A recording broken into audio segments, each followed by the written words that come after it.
Hello, and welcome to Detective and Mystery Fiction. If you're enjoying this video, please consider hitting the like and subscribe button. If you'd like to support our effort to revive classic pulp detective magazines, you can join our channel membership or pick up this story as an ebook from our channel store and read along. Your support helps keep these timeless tales alive. A Fellowship of Evil by John Hunter. Detective Fiction Weekly, September 24, 1927. Very faintly to the ears in the luxurious sitting-room suite, through the long, narrow chink where the heavy curtains failed to meet, came the strains of music from the ballroom beneath.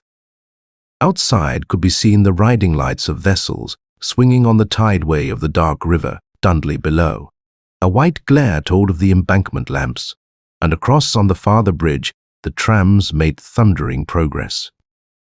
Apart from this, the place was bathed in that stillness which seems to belong to the upper regions of great cities.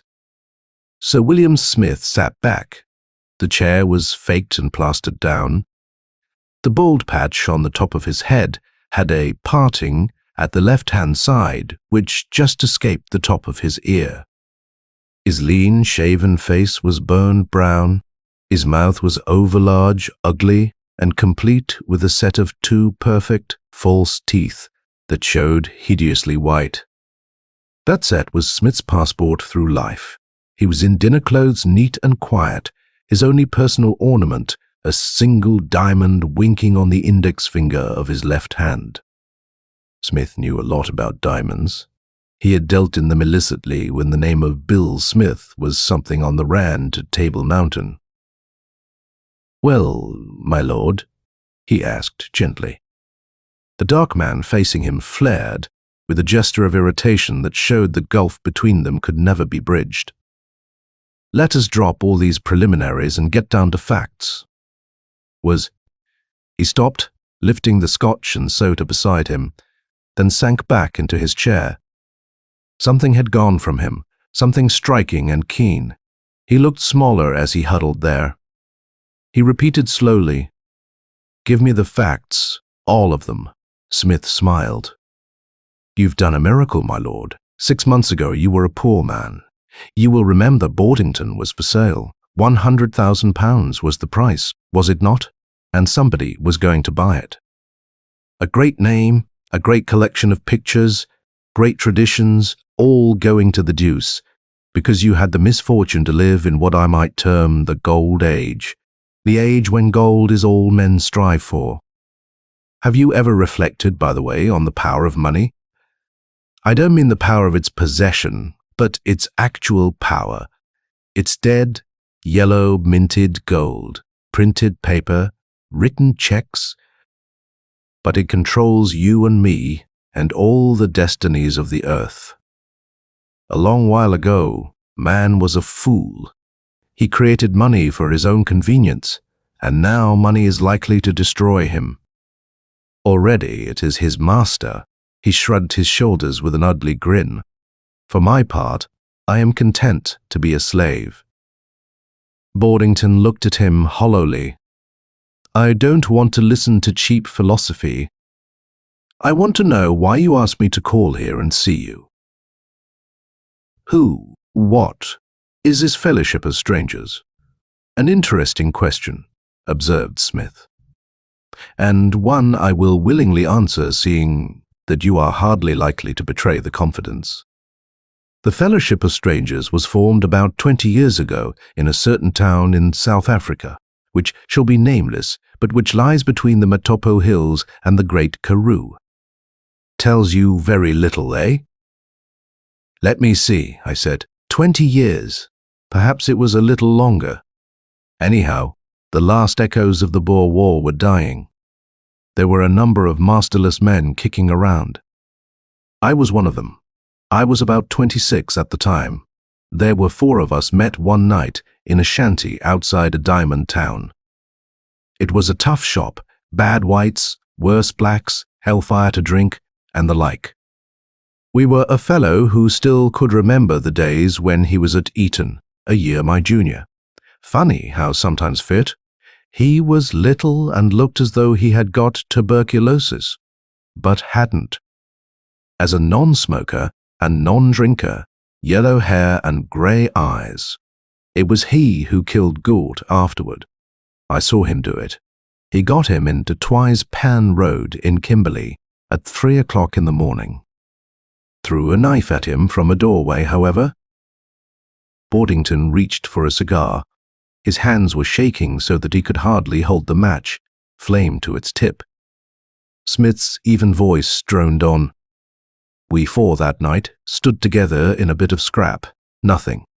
We formed a partnership, the Fellowship of Strangers, and we got down to things, not going to trouble you with all we did.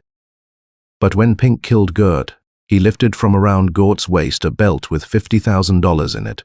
When Bradley, died. Snakebite, you know. The thing got into his bed one night. Boardington leaned forward, his face one of fury. You devil! Did you put the snake? Smith shook his head. No, I paid a boy to do it. I'm no good at snakes myself. Boardington sat back as though pushed roughly. Go on, he said through his teeth. As I said, Bradley died. Pink and I shared something like $75,000. We were in fair circumstances then. Various things happened. Pink lost his money. I came to Europe with about £50,000, the only member of the fellowship left. The fellowship still exists, but in a different guise. There is no longer equal partnership. I have a number of men working for me on commission. Trevelyan is one of them. You are the head of the gang of evil? The newspapers have paid me certain compliments, admitted Smith. Boardington studied him, and in the silence of that examination, he began to conceive the depth of the man's villainy. He could picture the horror of those hidden years in South Africa, years whose adventurings had been but grimly hinted at in Smith's recent account. They had been a formidable quartet, Gort, Bradley, Pink, and Smith. But Gort had gone, murdered openly by Pink. Bradley had gone, killed cunningly by Smith. And, last of all, the little devil Pink himself had been ground flat by the master scoundrel. 2 blackmail and a curse. And now, added Smith, we will talk about you. As I have already said, you have been lucky 6 months ago, a pauper. Today, a man of comparative affluence. It is something on which to congratulate oneself. There is, however, one little fly in the ointment. There always is. This side of paradise, I guess there are more flies than ointment. And in that connection, I'll give you a word of advice. Never write letters. Boardington's tongue touched his lips. I thought so, he said softly. Smith smiled with some geniality. Of course you are no fool. That's why you accepted my invitation to come here. You guessed that note had strayed, that Trevelyan had forgotten to burn it. Smith selected another cigar. When a man with a title and holding a responsible official position in His Majesty's government finds the old family home, everything his forefathers prized, in danger of coming under the hammer, it's a great temptation to him to do something crooked, a kind of honorable dishonor, if that's not too involved. Do you get me? He sacrifices himself to save the face of his ancestors. Kind of thing. Boardington, who had been hanging his head, looked up at Smith. You are a shrewd man, he said. You read me correctly. Smith nodded. Just a bit of information which is supposed to leak out, and your own knowledge of what I believe the historians call a scrap of paper. Well, that was what I was after. That scrap of paper and nature. The information was nothing much. Boardington nodded mechanically. For a moment he was not seeing Smith, but his eyes were a mind picture of the night in the Hôtel de Paris when Trevelyan had dined him well. Just too much Paul Roger had been consumed when Trevelyan seemed the finest fine fellows and the whole world's arms outflung generously. That was when the scrap of paper had been signed. They had been clever. Trevelyan, darkly handsome, young, gifted with an Oxford accent, and impeccable manners had worked Boardington 6 months before that night. "What do you want?" asked Boardington. "I presume you wish to sell me my nature." "Exactly. Here is nothing subtle about it. We've evolved no wonderful plot for our undoing. We'll get down to tactics. Blackmail's my game, and the price isn't cash. The money Trevelyan gave you led you to get into South Russian oils when the bottom was out of that particular deal. You knew your official capacity that the Soviet Union intended to come to a real trading arrangement, and that South Russian oils would benefit. Well, the shares you bought, 6 or 8 shillings each, now stand at many pounds. You are a rich man. It's shrewd of you, perhaps. I knew something, perhaps. I was able to balance the offer and exact opportunity so that the temptation was too strong for you. Which brings to my point. Your government, failing none, is concluding a treaty with a certain Eastern power, which, of late, has been suffering from serious internal disorders. The treaty is secret. No one is supposed to know of its existence before order. It will set the financial basis of that country on a sound footing. It will do a lot of things, so rumor informs me. Unfortunately, I can get no details. Now, to speak more clearly, I will mention that Che Fan Railways and Goldfields Limited, the mining company which owns its own railway to the sea and has rights over a territory as big as Scotland, is good enough. Its shares stand in pence-pound shares, mark you, quoted at pence. A man with my small capital could buy Shi Fangs almost clean out, provided he knew it was worth buying. If this treaty does all my rumor tells me, Shi Fangs are the swiftest road to fortune that this decade has shown us. I want you to supply me with the terms of the treaty so that I can judge for myself, and in consideration thereof, you shall with your own hands burn that scrap of paper." As Boardington opened his lips, Smith held up his hand. "A moment, before you start in on the righteous indignation business. I am not a spy. That old international guff is worked out. I am a financier, a backer of long-priced starters on the stock markets of the world. And all I ask for is a little information straight from the horse's mouth, so to speak. I am putting in on Che Fiang's, mind you. To here is a tip for you in it as well, and the treaty won't be harmed in the slightest. I am not selling it to Germans in disguise. I just want to know if your treaty will so far put things right that the richest gold district in the world will be permitted to get down to proper work. Once I know that, I'll forget everything." Boardington shook his head. "You are wrong, Smith. You've misjudged me. I shan't do it." He spoke evenly, but there was strain in his eyes. Smith stared straight at him. "All right." He seemed undisturbed. "I am not going to jump at you, my lord. I'll give you time. You got a wife and a daughter, I think. She's likely to make a good marriage, I hear. You've got a name, a title. I don't go of His Majesty's service and it to the Times. I shall reproduce it in my little newspaper. That'll be enough. I shall keep reproducing it in the middle of the front page until all the press of Great Britain starts wondering. Then I'll sit back for you to take action." Boardington, of a sudden, took to walking about the room in swift, staccato movement. He stopped in the middle of this striding and wheeled passionately on Smith. "One day," he said tensely, "your sins will find you out, Smith." Smith nodded. "One day's a bit ahead, my lord. Now here is that detective fellow, Murray, the Secret Service guy that's supposed to be hunting down what you call the mysterious gang of criminals." Smith's eyes lighted. "By the way, who is he? Is it all bluff, or is there such a fellow?" Boardington said shortly. "I don't know anything, except that Murray actually exists, and I hope to God he'll catch you." Smith examined him for a second, and was apparently satisfied that he spoke the truth. Pretty close at headquarters, aren't they?" If a man like you doesn't know Murray, anyhow, if ever he has the luck to hit my trail, he'll find it the thinnest he's ever followed. But to get back to business, I am giving you 48 hours from now. At the end of the second night hence, you'll come along with a rough copy of the provisions of the treaty. If you don't, the following day my little newspaper puts a jolt into Fleet Street with the scoop of the season. Smith stood up. His manner was casual. He might almost have been recapitulating the principal aspects of a business discussion. "Damn you," he said quietly. "I refuse. Do you hear?"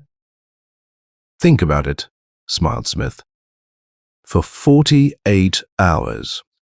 And don't forget, if you try to blab, that old newspaper will still come out with the glad news.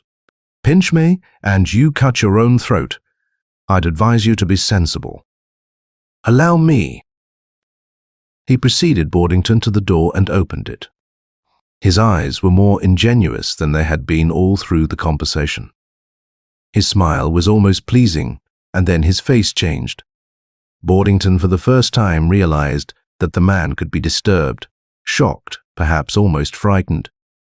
Reaching the doorway beside Smith, Boardington was conscious of a curious odor, as though some outlandish tobacco had been smoked in the corridor outside the room. Then Smith laughed. The laugh was short, caught at quickly, without mirth. "That's damn funny," he said. "I've not smelled that for a long time." Pink took to smoking, just before the end, and like lots of folk who wait a long time before doing a thing like that, he had strange tastes. He got the stuff from a Boer farmer near Bloemfontein. But still, he lost his attitude of tension. His old smile came back. "Good night, my lord. 48 hours." Boardington walked down the corridor. He was hardly conscious of his going. In his head were thundering 1,000 phrases, 1,000 defiances, which he might have hurled at Smith. He wondered if he had taken it all lying down, if his silence had been the paralyzed silence of absolute terror, if his lack of outward emotional display had impressed Smith with a sense of indifference toward the fate of the treaty and his trust. He was filled with a reeling despair. He walked blindly.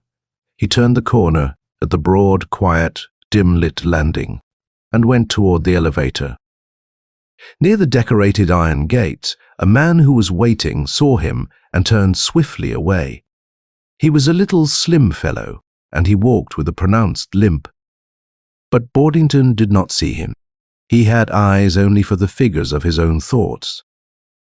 The tree, in addition, the 105 pounds of her were lithe, slimly and fully fashioned, and specially designed for the wearing effectively of feminine garments. This sounds somewhat highly colloquial, but it is a true and faithful account of the thoughts of Jim Lansdale as he lay and watched her movements. She poled the placid craft through the slow waters of the board. They had met about 10 days previously.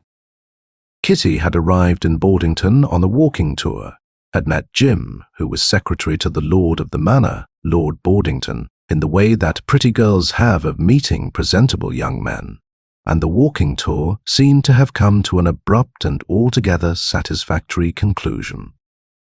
"I'll give you a penny for them," said Kitty, looking down at him. "They're worth more than that," Jim laughed. "Ha, unfortunately." Very early, a train from London about one detective fiction pigeon. The other contains all the state secrets and the names of the crowned heads of Europe, the only folk in whose presence it's opened are potentates from the seat of government. How perfectly thrilling, by the way. "Does he know I went to tea in your quarters yesterday and that you showed me round the castle?" "No. He probably wouldn't care, anyhow, but I'd rather he didn't know. He seems worried lately, and I've got an idea that there are big things on, somewhere. He's neglected all the various work attached to the estate, and I've had very little to deal with, except departmental routine stuff, which he never sees. Kitty poled on. It was lazily glorious trees crowded down to the edge of the narrow stream, breaking now and again to show gleams of still water where arms of the river invaded the front line of the land's defenses. Sunshine struck down through the trees in shafts of light, like the rays in a great cathedral. Flies danced across the shimmering surface of the water, and only little splashings and woodland sounds disturbed the quietness. "This," said Jim, "is the life. Why, fellows want to slave in offices and factories long after their youth is spent, amassing millions. I never can tell. There can only be a negative satisfaction in dying in harness and knowing that your decease will be announced on the placards and that somebody will write your obituary. The paths of fortune lead only to the grave." Kitty looked at him. "Is that poetic outlook sufficient for the day? A loaf of bread, a bottle of beer, and thou beside me singing in the midst of the buttercups on a sunny day? Or is it just a facile expression of laziness?" "Both," grinned Jim. "But honestly, I believe in work when you are young and fit for it. But I reckon to hear is something wrong with a fellow who goes on like mad, piling up cash for the sake of cash and power. That's what it is, you know, power. When a rich man dies, they all tell you that his initiative gave work to thousands. Probably it did. But did he go on just for the sake of giving work to thousands? Not on your sweet and gentle life, old girl." "Went. He went on because he'd got hold of power with both hands and loved it. You were probably right, but it doesn't destroy the fact that his initiative and whatever else you said did give work to thousands. T here is something to be said for the big capitalist, the man with the driving force and the restless get on or get out spirit. He possesses at least one great and admirable quality which is not always recognized by his street corner detractors, and that is a tremendous courage. But still, we can't argue on a day like this, and neither of us is a capitalist. What made you take to secretarial work, Jen? Weren't you born in the East?" "Yes." Jim dangled his hand in the water and looked away. "My father held an official position out east. He had a good salary, I believe, quite an important man in a small way. He sent me to Cambridge. I was to go in for the diplomatic service, but he died. My mother never survived me." There was a short silence. Kitty was eyeing Jim curiously, and in her expression was something Jim, had he looked at her, would not have easily been able to read. He added, "When my father's affairs were cleared up, it was found that he was in a financial mess. He had put all his money into some gold business over there, Shefang gold mines or something. It's a concession territory. I've got all the script of the stock now, but it's hardly worth the paper it's written on. My father was evidently one of the prime movers in it, because he had a great many founders' shares, and they give me a large amount of control. But I've often contemplated selling them. I expect the concession will be revoked, and what little is left will go by the board. It's happened out there before. His death prevented me getting into the service, and so when Boardington offered me this job, I took it. I should sell," said Kitty. The monosyllable was jerked, as though the remark was unusually startling. "Oh, I don't know, on the principle of never say die, I suppose. I believe in hanging on, you know. But have I surprised you?" "No," slowly. "Only it's rather tiresome, your saying that. Of course, Boardington knows I hold this stock, and last night, when he came back from London, he asked me about it.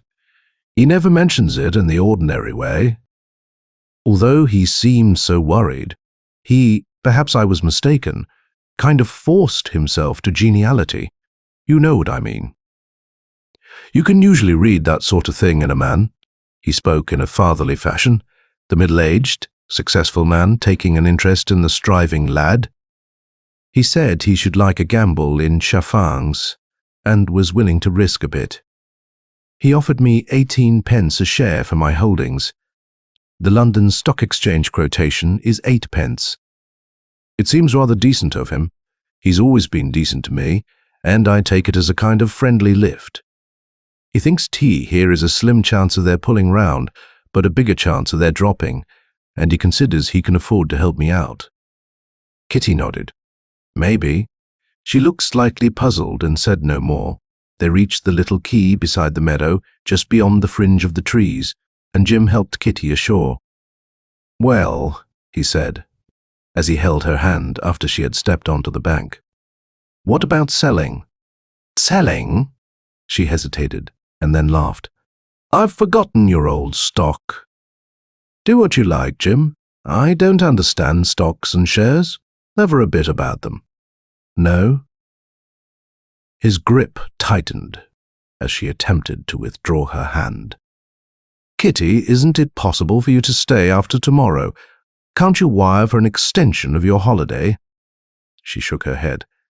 "My dear old thing, Barker's Bank never gives extensions of holidays to its feminine employees. I'm not back by Monday morning there. Can't you be back on Tuesday?"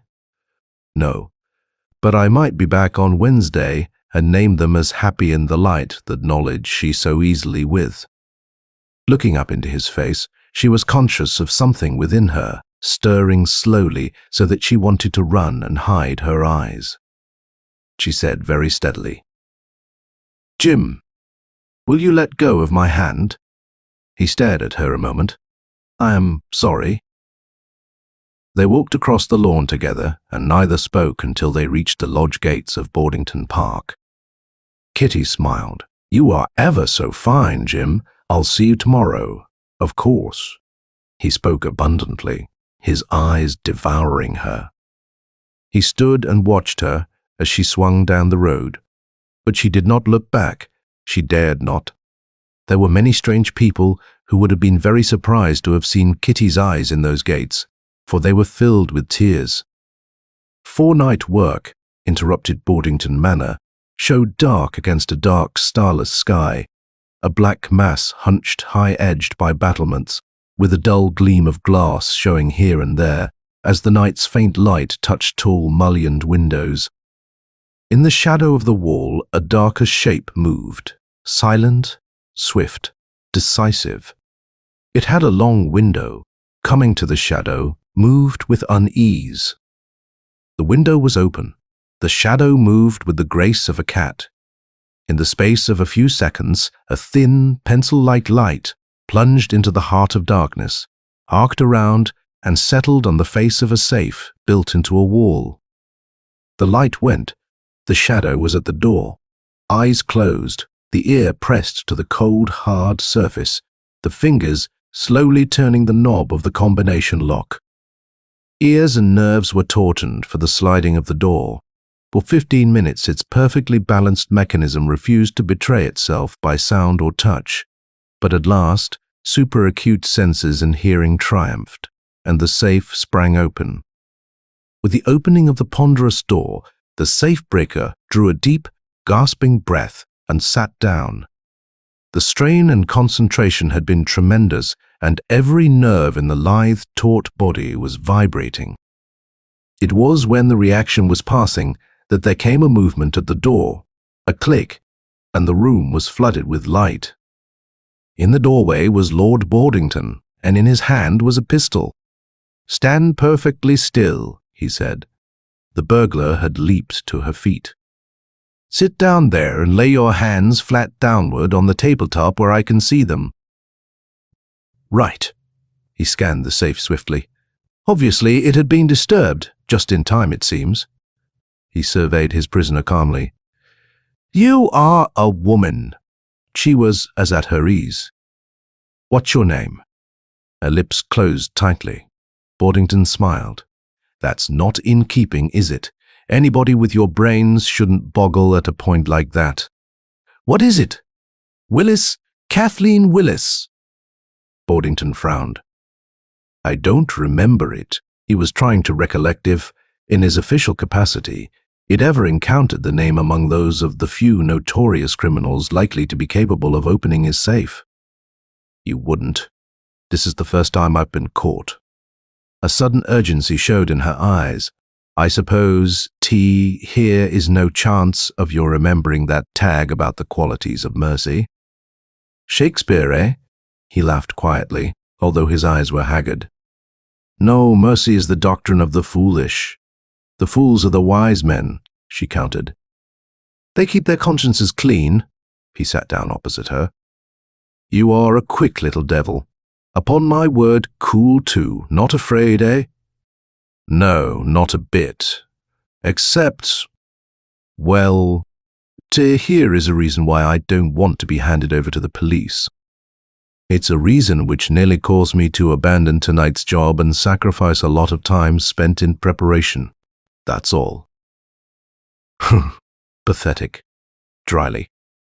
By the way, how did you know the exact spot in which to cut the burglar alarm of the hall window? And how is it you came straight to this room? You see, I've been for a walk in the grounds. Affairs keep me up late. I have to think a lot. The former haggardness returned to his eyes. He was remembering that on the following night, he had to render an account to William Smith. Found the window swinging gently open. I went straight to my room, got this gun, and came down here. Now, there was no disturbance in the house. You've only just got the safe open. You can't have been in the place more than 20 minutes, because I left the front door 25 minutes ago. So, how is it? She shrugged her shoulders. I am a good guesser, she said, her eye fixed on his. Have you bribed or pumped my servants? Never bribe, and I am no great shot with a pump handle. He leaned forward across the table. 10. Tell me the name of the fool or rogue who has allowed you to get acquainted with this house, and you can walk away. You've done no harm, so I can let you go. Again, her shoulders lifted. Take me to jail, she said. His lips curled. Honor among thieves. No, the imp of the perverse. Did you read that story? By the way, creepy thing, isn't it?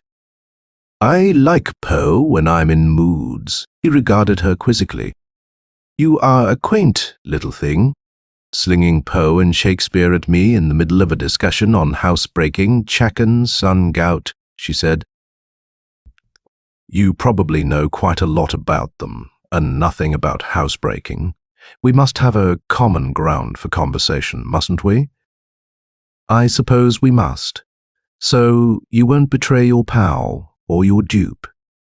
Well, perhaps it's admirable, though hardly business. Are you armed? Yes. I've got a 7-shot automatic pistol in a little pocket at the front of my gown. Do you want it? I think it's better.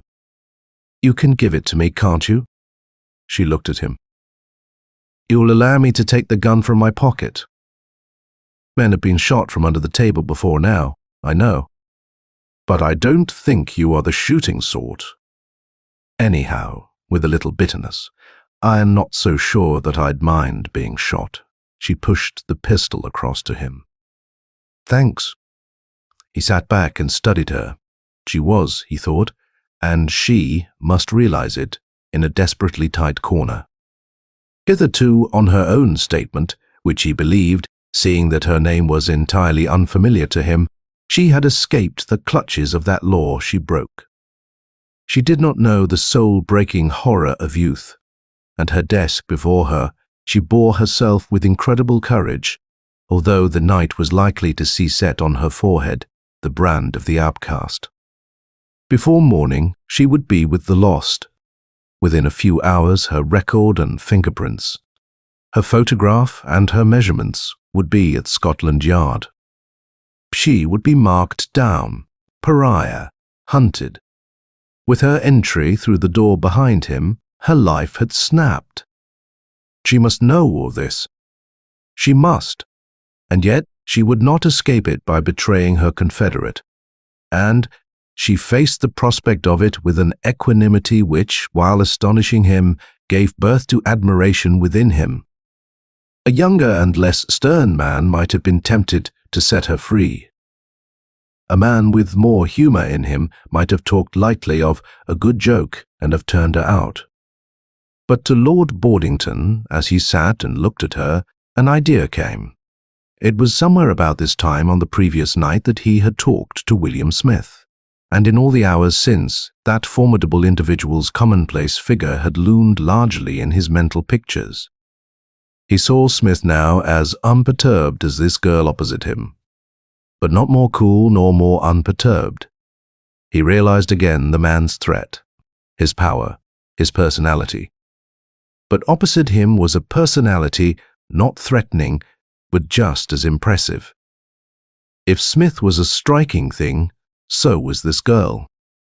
If Smith, in his quiet, unimpassioned way, was a living, vital force, so was this girl. Kitty, eyeing Boardington with some interest, saw his eyes light suddenly. His next words astonished her. "You like to talk to you? I've got a proposition to put before you which it might pay you to hear.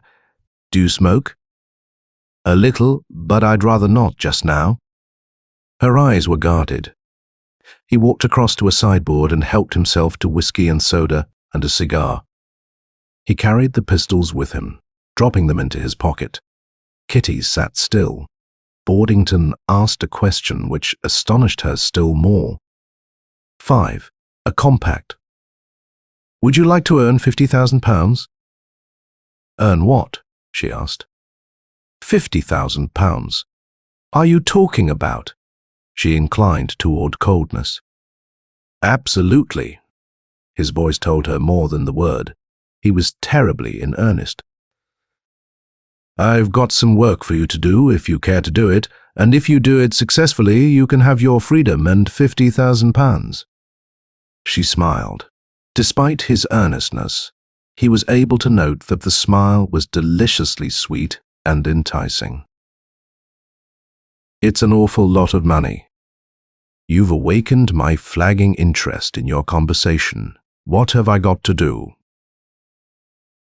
"Commit another burglary," said Boardington calmly, her brows knit. "I think you are mistaken in me. I am not to be hired." "I don't wish to hire you," said Boardington smoothly. "I wish to take you for one night only into partnership with me on an affair which, unfortunately, I can't altogether explain to you, but which is of tremendous importance, not only to us, but to the world at large." Her forehead was clear once more. She smiled again. "I begin to feel very important. You are a government man, aren't you? Is it all about spies and boxes at the opera, and beautiful women, and Russian Grand Dukes?" He laughed too. "No, unfortunately, the usual concomitants have been left out. It's to do with a very dangerous man with a very commonplace name. It touches on large sums of money, but little else. And the stage is one of London's biggest hotels." "Which?" she asked quickly. He hesitated a moment then. "The Magnificent." "Ah!" The exclamation was very low. After a pause, she added indifferently, "I can't expect me to accept this offer of yours without hearing it. I'll admit that you know nothing about me except what's pretty bad, but if you wish to go any further with this matter, you'll have to accept my word on one point. You must tell me your plan, and as much of the circumstances as you feel necessary. And you must accept my word that if I turn the whole thing down, I shall not betray your confidence. If I may be permitted for one moment to pick up my little tin trumpet and blow it right heartily, I would point out to you that I've kept faith with the, person who foolishly allowed me to get a sight of the interior of your house. So, if that's any indication of my feelings on such points of honor, you may consider yourself fairly safe." Boardington was silent for quite a long time. She endured his scrutiny carelessly, but with reassurance in her eyes. At last he said, "I think I can trust you in that. Anyhow," with a short laugh, "it's rather absurd to worry about it, because if you accept, I've to trust you far more. I'll tell you all I think necessary, and you can judge for yourself." "Thanks," she said, and there was an acknowledgment of compliment in her tone which drew a quick look from him and settled what slight fears of her probity he might have entertained. "To begin with," said Boardington, "I want to emphasize that there is a considerable element of danger in the affair." He paused. "That is perhaps hardly emphatic enough. It's being in the service which brings one to these guarded phrases, but understand, if you accept my offer, you pit yourself against a deadly, dangerous man. Within the past 24 hours, he has acknowledged himself guilty of a particularly dastardly murder. Heaven alone knows what other sins lie to his account. He values human life as nothing, and he is also quick, cunning, and full of immense courage." Kitty said slowly, "I think I will have a cigarette after all." "Thanks very much. What is this man?" She looked serious. Boardington's words evidently impressed hers. Boardington considered his reply before giving it, and decided that he might as well tell everything not actually relevant to the treaty. "You are, though he may have heard of the Fellowship of Strangers." He saw a light flash and die in her eyes. It was confirmation of all that he had said regarding William Smith. He realized, in fact, that he need never have described Smith, but have merely stated who he was. Evidently, the Fellowship had a particular notoriety in the underworld. "Is your pal one of them?" asked Kitty. "He is the chief of the Fellowship," said Boardington. He saw her lips purse in a silent whistle. She kept her eyes on his face. "You haven't said enough," she observed. "Your description of him is watered down. The chief of the Fellowship, eh? My word, that man's got a reputation which makes the most hardened crooks in London shudder." "Who is he?" "His name will convey little to you. It's Smith, William Smith. But, as a matter of fact, the Fellowship as such doesn't now exist. It has been, dissolved. Smith, actually, is the head of a little band of ordinarily clever criminals who carry out his instructions and find benefit to themselves in doing so. Now, you know the man you're up against and what's behind him. Do you still wish to hear the rest?" Kitty nodded. "Yes. I am with you so far. I never mind a little excitement. And £50,000 is a lot of money, isn't it?" "Plus freedom," said Boardington gravely. "Yes, and other things." He thought a shadow crossed her eyes, but if it did, it was gone so quickly that he could not be certain of its presence. He proceeded to his further explanation. "Tomorrow night I have to meet him in the Hotel Magnificent, by means of which he can threaten with ruin. In exchange for it, he demands another paper which I am taking him tomorrow night. When I hand over the paper he wants, he will hand the paper he holds. Is that clear?" "Quite. Ordinary blackmail, eh?" "Perhaps. At any rate, I shall burn the spot. The paper Smith hands me, you will be outside the room. When I leave the room, you will know that I am safe insofar as his threat against me is concerned. You will then get into his room at once, before he has had time to study the paper I have given him, and steal it from him. The method of stealing I leave to you. You will probably need a weapon, and the best method would be to hold him up with a pistol. In the moment that you deliver into my hands the paper you obtained from Smith, you receive £50,000 and your freedom." She regarded him curiously. "Can't you do it yourself? Can't you take a pistol with you, get your precious paper, burn it, and then demand back that which you've given him?" Boardington shook his head. He was quite frank in his reply. "No, to begin with. To make open confession, I am afraid of him. Probably I am influenced by my position, but he seems to me a man of infinite resource, and were I to pit myself against him, I would feel as though I endeavored to cope with an unknown quantity. I should have no confidence in myself. Further, things might go wrong. You never know what will happen in a big hotel.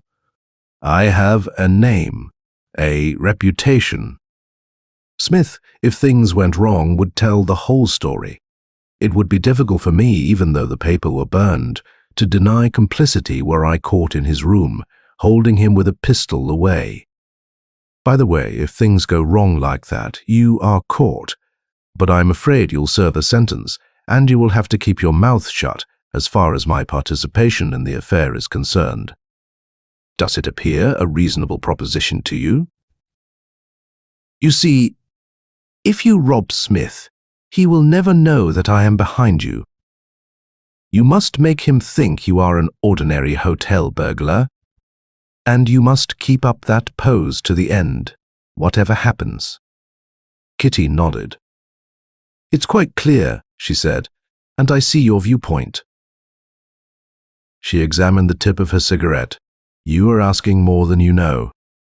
This man is a very powerful force in the underworld, so powerful that until tonight, I've never been able to learn his name. The people who work for him are afraid to breathe it. It's that kind of thing which gives you an idea of his influence.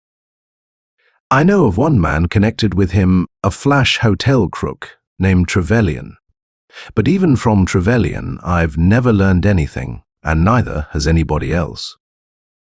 Boardington stirred in his chair. I'd met Trevelyan, he said bitterly. Kitty laughed. He's the fellow who got you into the mess, eh? Yes. But are you willing to accept this commission? He waited anxiously for her reply, realizing as he did so how she had impressed him. How true was that conception of her personality? He wanted her, on his side, an ally. And even as he wanted her, his shifting thoughts, his basic weakness, was seeing another opportunity in this chance meeting. She said, I'll do it. Tell me all the details, the time I meet, where, and the rest. He told her everything. He let her out by the window through which she had entered the house, and she vanished, wraith-like, into the darkness of the park. He went upstairs slowly. He knew he would not sleep all through the night, but he felt somewhat comforted by the strange alliance he had just formed. He studied and sat down and wrote to his wife, who was in Paris with his daughter Kitty, streaking across the park, turned and looked back at the fringe of the outer tree belt, just as the moon slid from behind the banked clouds and bathed the manor in pale light. There was somebody standing at a window in the left wing, the window of a room she knew. The somebody was Jim Lansdale. Sight of him made Kitty run. The following morning, Lord Boardington did two things, both of considerable importance. The first was to send for Jim Lansdale and talk to him about Che Fangs. The second was to drive over to Boardington in his car and see his solicitor. When Jim came into the room, Boardington said, "We had a burglar last night. Lansdale came in through the hall window, cut the burglar alarm in the right place, and made the cleanest entry imaginable. Must have been disturbed, however, because nothing has been touched." He looked hard at Jim as he spoke, and told himself that Jim looked a little pale and hard, keener than usual. Jim received the information with appropriate astonishment, and expressed himself as being glad that the break-in had proved abortive. Boardington said no more on the subject. He could realize a change in Jim, and, for the moment, its significance eluded him, but he wondered whether Jim would be able to tell how it came about that the particularly pretty burglar of the previous night had had so complete a knowledge of the interior layout of the manor. About Che Fangs. Lansdale. I am still in the same mind regarding a purchase. The country is in an unsettled state just now, and hardly looks like pulling round, but tea here is always a chance, and I'd like to take it.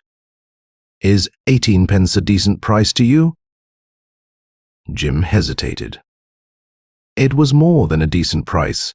It was somewhere in the neighborhood of a shilling above the stock exchange quotation. Had the offer come from anybody else but Boardington, he would have suspected an ulterior motive behind its munificence. But Boardington had always been more than kind to him, and he was convinced of his employer's generosity. In fact, it was this generosity that largely persuaded Jim to accept the offer. It seemed that he must hurt Boardington if he turned down so advantageous a proposal, as it apparently was, in the friendliest possible spirit. "It's a tall price," he said, "above market quotation, and of course it suits me if it suits you, right?" smiled Boardington. "Then we'll call it a deal. I am going to London again today, and I'll see my brokers and get it put through." As a matter of fact, he telephoned his brokers from the offices of his solicitor, instructing the stock exchange man to buy all the SHANTY shares on offer that day. By 4 o'clock that afternoon, when the stock exchange closed, SHANTY had risen a few pence. There were some dealings on the curb outside, and cleverly distributed. Purchasing by his brokers had placed Lord Boardington well on the road to obtaining a commanding position in the control. 6. After the truncheon, William Smith waited in the luxurious sitting room of his suite in the Hotel Magnificent. It was a warm night, oppressive, and there was a hint of thunder in the atmosphere. The trams on the embankment sounded unusually loud. London seemed tense, expectant, breathless. All noises were magnified. Smith looked at his watch. Boardington would come. That was a certainty. A man like Boardington could not afford to risk his name and standing for the sake of such a betrayal as Smith proposed. Smith was a sound judge of character. He knew that Boardington, weak and unstable though he was, would never have made a great surrender. Anything of vital importance to his country would have been zealously preserved as secret, but this information about the treaty was of little moment on the face of the stock exchange. He had spoken the truth when he said he had no interest in international affairs. He did not wish to sell the terms of the treaty to any foreign power. Smith, thinking of the treaty and Boardington, tried to tell himself that Boardington was not guilty of any great breach of duty, but he knew all the time. He picked up the Evening Standard and, for the first time, glanced down its column. There were some notes on stock exchange. There had been some activity in SHANTY shares. Smith's brow wrinkled. Apparently, purchasing had been going on, not only in London, but in Manchester, Glasgow, and at other places. The purchasing had been done through various brokers, and while it had given rise to much wordy speculation, it had not induced a deal of financial speculation on the part of the house. The price of the shares had risen from 8 pence to 1 shilling and 6 pence, 18 pence bid. The general consensus of opinion seemed to be that somebody with more money than sense was indulging in 1,000 to 1 against gamble. There still appeared to be plenty of sellers. Smith tossed the newspaper aside. In the morning, he would be able to secure more detailed news of what was going on. It was rather curious, this rush on SHANTY, but his telephone bell rang. Mr. Mallison wished to see him. Mr. Mallison was Lord Boardington. Smith ordered that he should be shown up at once. He waited. The room was very still. Through the wide open window, no breath of air came. He had the door of his bedroom closed, and the door to the valet's room on the other side was also closed. Besides these communicating interior doors, each of the rooms had an outer door leading into the usual small lobby, which again had a main door giving on to the corridor of the hotel. Outside each window a balcony stretched. Boardington came into the room and smiled. "Glad to see you behaving sensibly." Boardington looked down his hand, then into his eyes. "This seems entirely unnecessary," said Boardington curtly. "I haven't long to spare, and I don't propose to waste time by indulging in ridiculous expressions of esteem. Have you the paper you promised?" I sure have. But sit down. If we're not going to fall on each other's necks, to here is no reason why we shouldn't behave like human beings. Have a drink. A whiskey, Boardington decided, would not hurt him. Smith splashed out a couple of stiff pegs and, lifting his glass, toasted through it at the light. Here is to honesty, he said. It's the best policy when the other fellow practices it. He pushed across a box of cigars. By the way, you've seen the evening papers tonight. Boardington shook his head. Hardly ever read an evening newspaper. Smith grinned. Don't come that House of Commons stuff here. For God's sake, he pleaded. Is it a fact? You haven't seen it?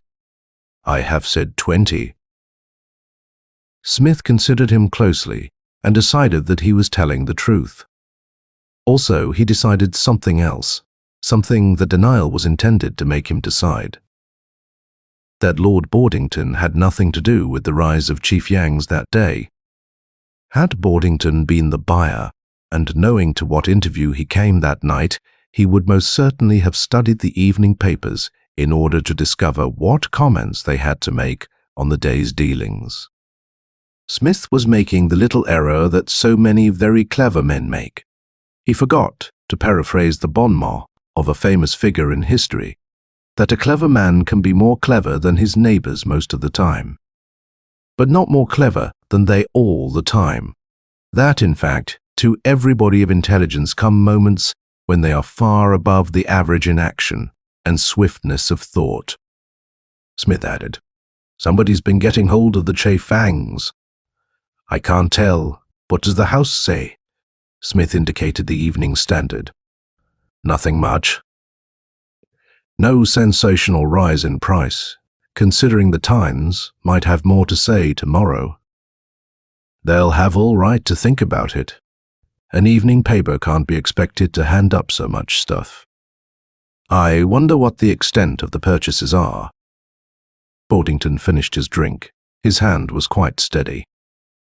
May I be permitted to remind you that I didn't come here to discuss stocks and shares? He asked. If you'll carry out your part of the bargain, I'll carry out mine. I am rather anxious to get the thing over and bid you goodbye. I don't find your conversation very entertaining. Smith smiled. That's it, he said cheerfully. Don't mind me. Well, let's have a look at that treaty. Where is my note? Asked Boardington. Here. Smith tossed a folded paper to the table. Boardington reached out to get it, but Smith's hand dropped across it. A moment, my lord. Business is business. Stand back a bit, thanks. As Boardington got to his feet. Look at it. He spread the paper flat so that Boardington, out of reach, could see it quite plainly. Genuine? He asked. Yes. Boardington was displaying the first signs of agitation. Right on that sideboard is a match and matches. I am going to lay this paper on the sideboard. You'll lay the treaty copy on the table. While you are burning your note, I'll pick up the treaty. Is it suitable? Yes. Boardington was very tense. He half suspected and expected treachery. The elaborate precautions against trickery further heightened his nervousness. Smith walked over to the sideboard. There was a match without some consideration, but there was enough there to show him that, unless Lord Boardington was an exceptionally clever faker, the thing was a copy. Boardington sat down. His eyes were wild. The note was a heap of crushed carbon in the candlestick, for he had smashed the crinkled remains with his fingers. That's that, he said. It was like a prayer of thankfulness. Smith grinned. Feel better, eh? Glad to see you picking up. I like people to be happy. Unfortunately, in business one has to do certain things. However, all's well that ends well. Watch the stock markets for the next few days and see me winging into Chief Fangs. I suppose it's no use offering to shake hands? Well, well, we all have our likes and dislikes, don't we? Boardington said, Good night. He turned to the door. Smith, as on the previous occasion, seated him. Let me do the honors, he said. He was aggressively, insultingly polite. "Don't slide out as though you committed a felony. I'm sorry to part with you. You are a man with a good sense. I hate those guys." Boardington walked straight to the lift. He passed out by the outer door and stood a moment thinking. Kitty had been a stroke of genius on Smith's part. She was a poised, witty little thing, and she might prove a match for Smith if she came on him unawares, and when he imagined himself absolutely safe. If Smith afterward loosed on her the whole of the underworld, that was her funeral, not Lord Boardington's. Boardington would pay her 50,000. It was up to her to ensure her personal safety. He took the elevator, came to the marble-floored entrance hall, and stepped out. Meantime, Smith closed the outer door, stepped across the lobby and into his sitting room. There, he came to a standstill, rigid, bent forward slightly, his face like a beast's. Standing between the parted curtains, crookedly, thin, peaked face thrown forward, one shoulder hunched in a cripple fashion, with a gun held low against grey flannel trousers, was a slim, weakly man. "Pink, by God," said Smith. Pink smiled. "Hello, my lord. Pardon, my lord," mimicking Smith's voice of a few minutes before, and then snarling, "Sit down, you dog." Smith walked toward the chair Lord Boardington had just vacated. 7. The stupendous bluff called this the most stupendous moment of his life. All Smith's reserve of power and self-control came to his aid. The man before him had stepped back over the edge of death to confront him. Any second might be his last. He knew Pink well, the fellow's complete disregard for human life, his fiendish rages, the immense passions which flared in the wasted, stunted body. Pink, in a rage, was more terrifying than many giants. Pink dropped into a chair. "You'll fold your arms, Bill Smith, and if you move a blessed finger, I'll kill you where you sit." "I want to talk to you," said Smith. Smith folded his arms. He was watching Pink steadily, and his commonplace face showed no signs of any emotional or mental disturbance. "Fancy you're coming back," he said. "Yes, Fancy," drawled Pink. He leaned forward. "You want to choose a higher cliff? The next one you push me over, Bill Smith." "I will," said Smith coolly. Pink's gun hand moved desperately. Smith did not flinch. "I've been listening," said Pink. "I gathered that." Pink cocked his head to one side.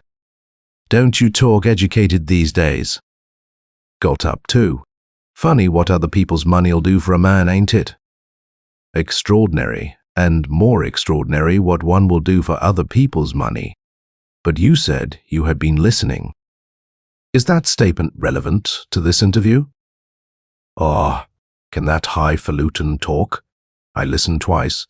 First time you talked to that bloke, and this time, then I've got a line on the whole bag of tricks." Smith permitted himself to smile, although his eyes remained watchful. "The same old Pink," he said. "You were always good at getting lines on things." Pink nodded. He looked haggard and drawn and ill. He stared hard at Smith, not seeing the man sitting before him, but seeing a high bluff on the karoo in the pitiless blaze of the African sun. Seeing himself standing near the edge of that bluff, hearing the first slight sound which told him of Smith's presence behind him, feeling once more the twinge of terror which leaped through his heart as he turned. Too late. And hearing his own wild cry as he went hurtling out and down to the stones far below.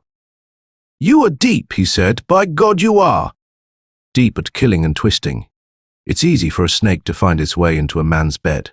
Easy for a man to slip over the crumbling edge of a bluff. And hard for anybody to say, as anybody's put the snake in its place or pushed the bloke that fell.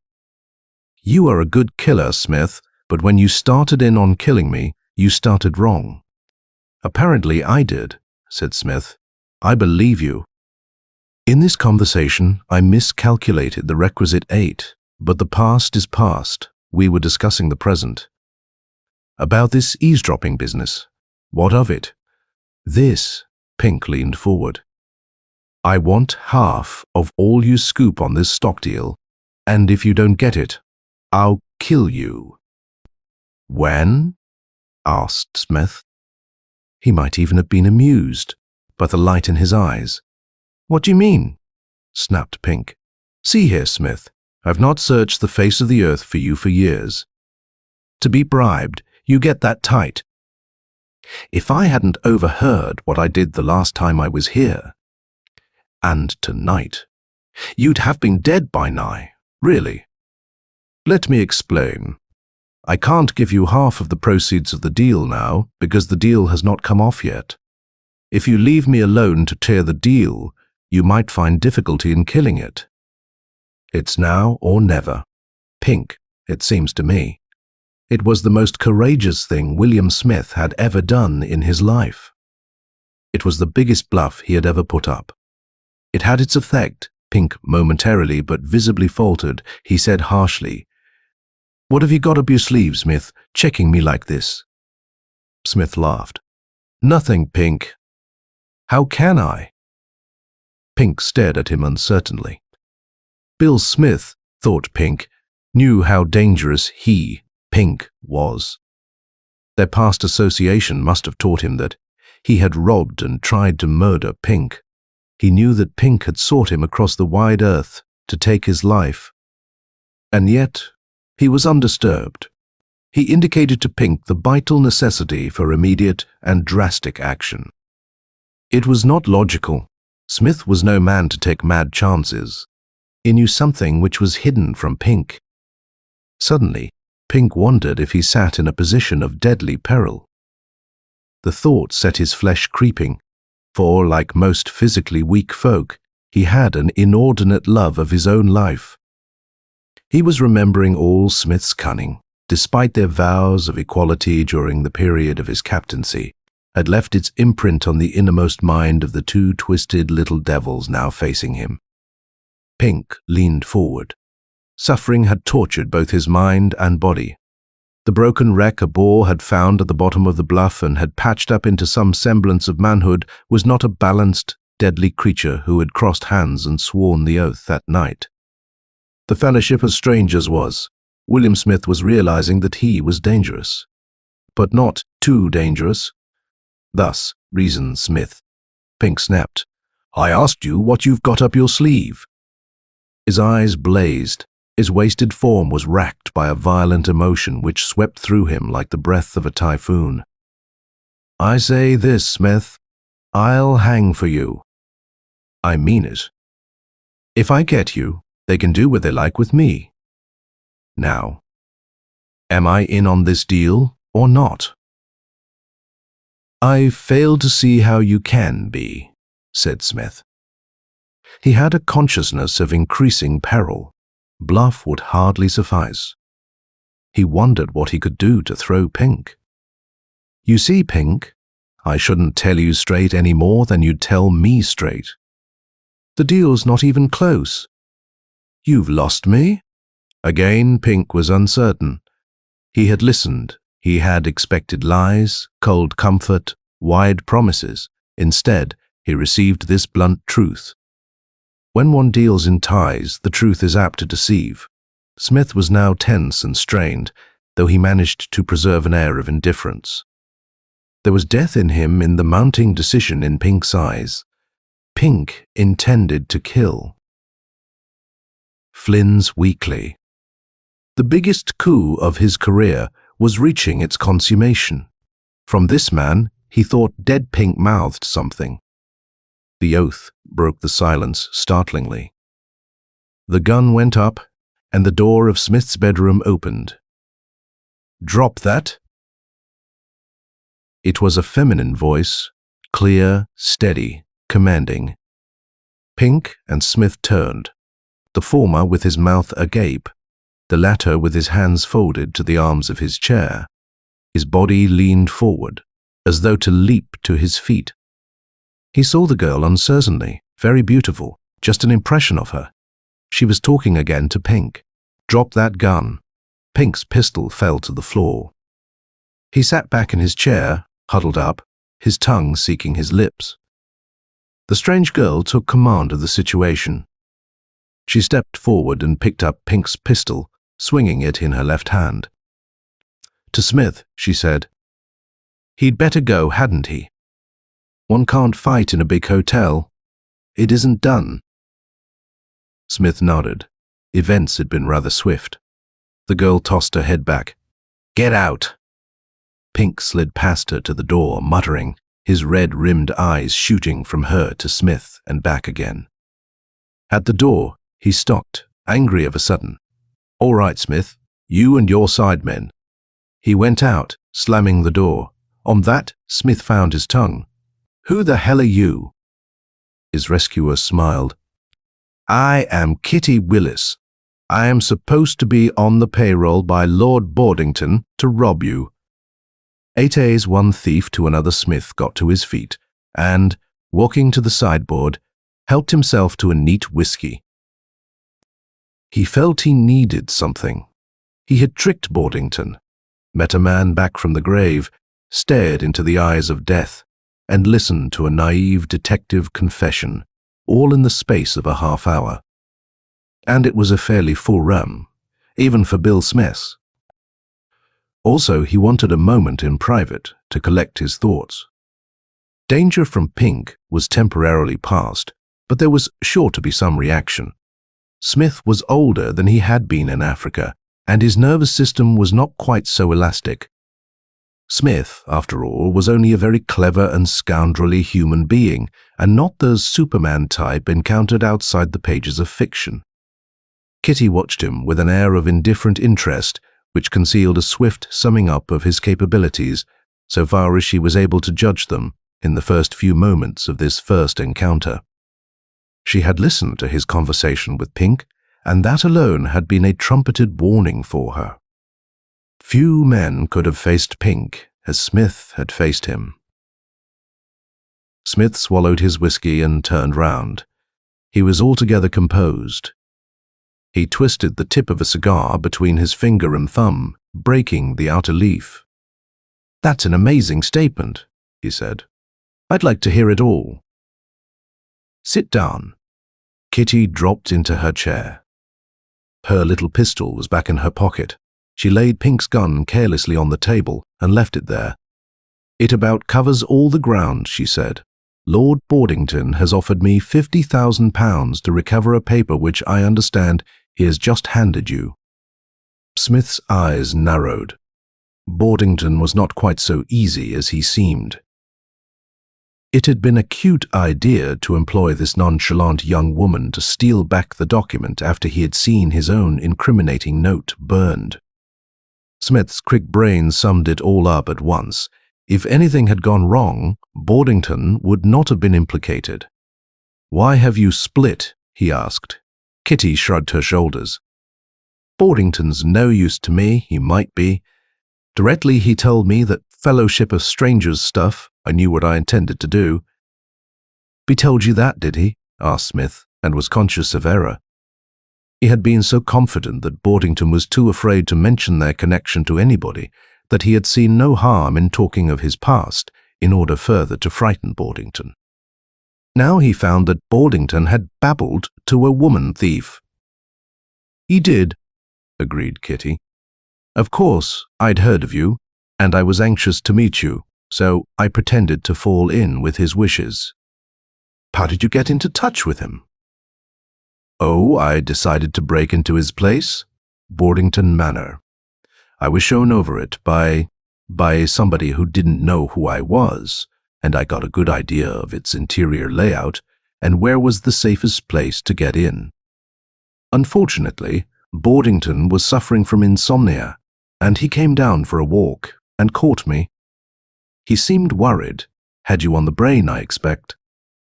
Then he told me a lot of things about you, put up this proposition, that I should steal the paper and get 50,000 as payment for doing so, and here I am. Who showed you over the place?" Kitty's momentary hesitation was not lost on Smith. "Boardington's secretary, a young fellow named Jim Lansdale." "Jim, friend of yours?" Smith watched her closely. No, I met him. Ah, flirtation, eh? Perhaps, Smith laughed quietly. That's useful. It's one of the methods barred to me. No nice-looking young men or women will flirt with me.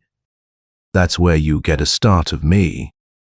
Well, it's real good of you to have called off that thud just now and to have tipped me about Boardington. I'd like to take you to dinner one time to express my appreciation. I don't want to go to dinner, said Kitty calmly. I want something more than that. Hello, another participant in the stock deal?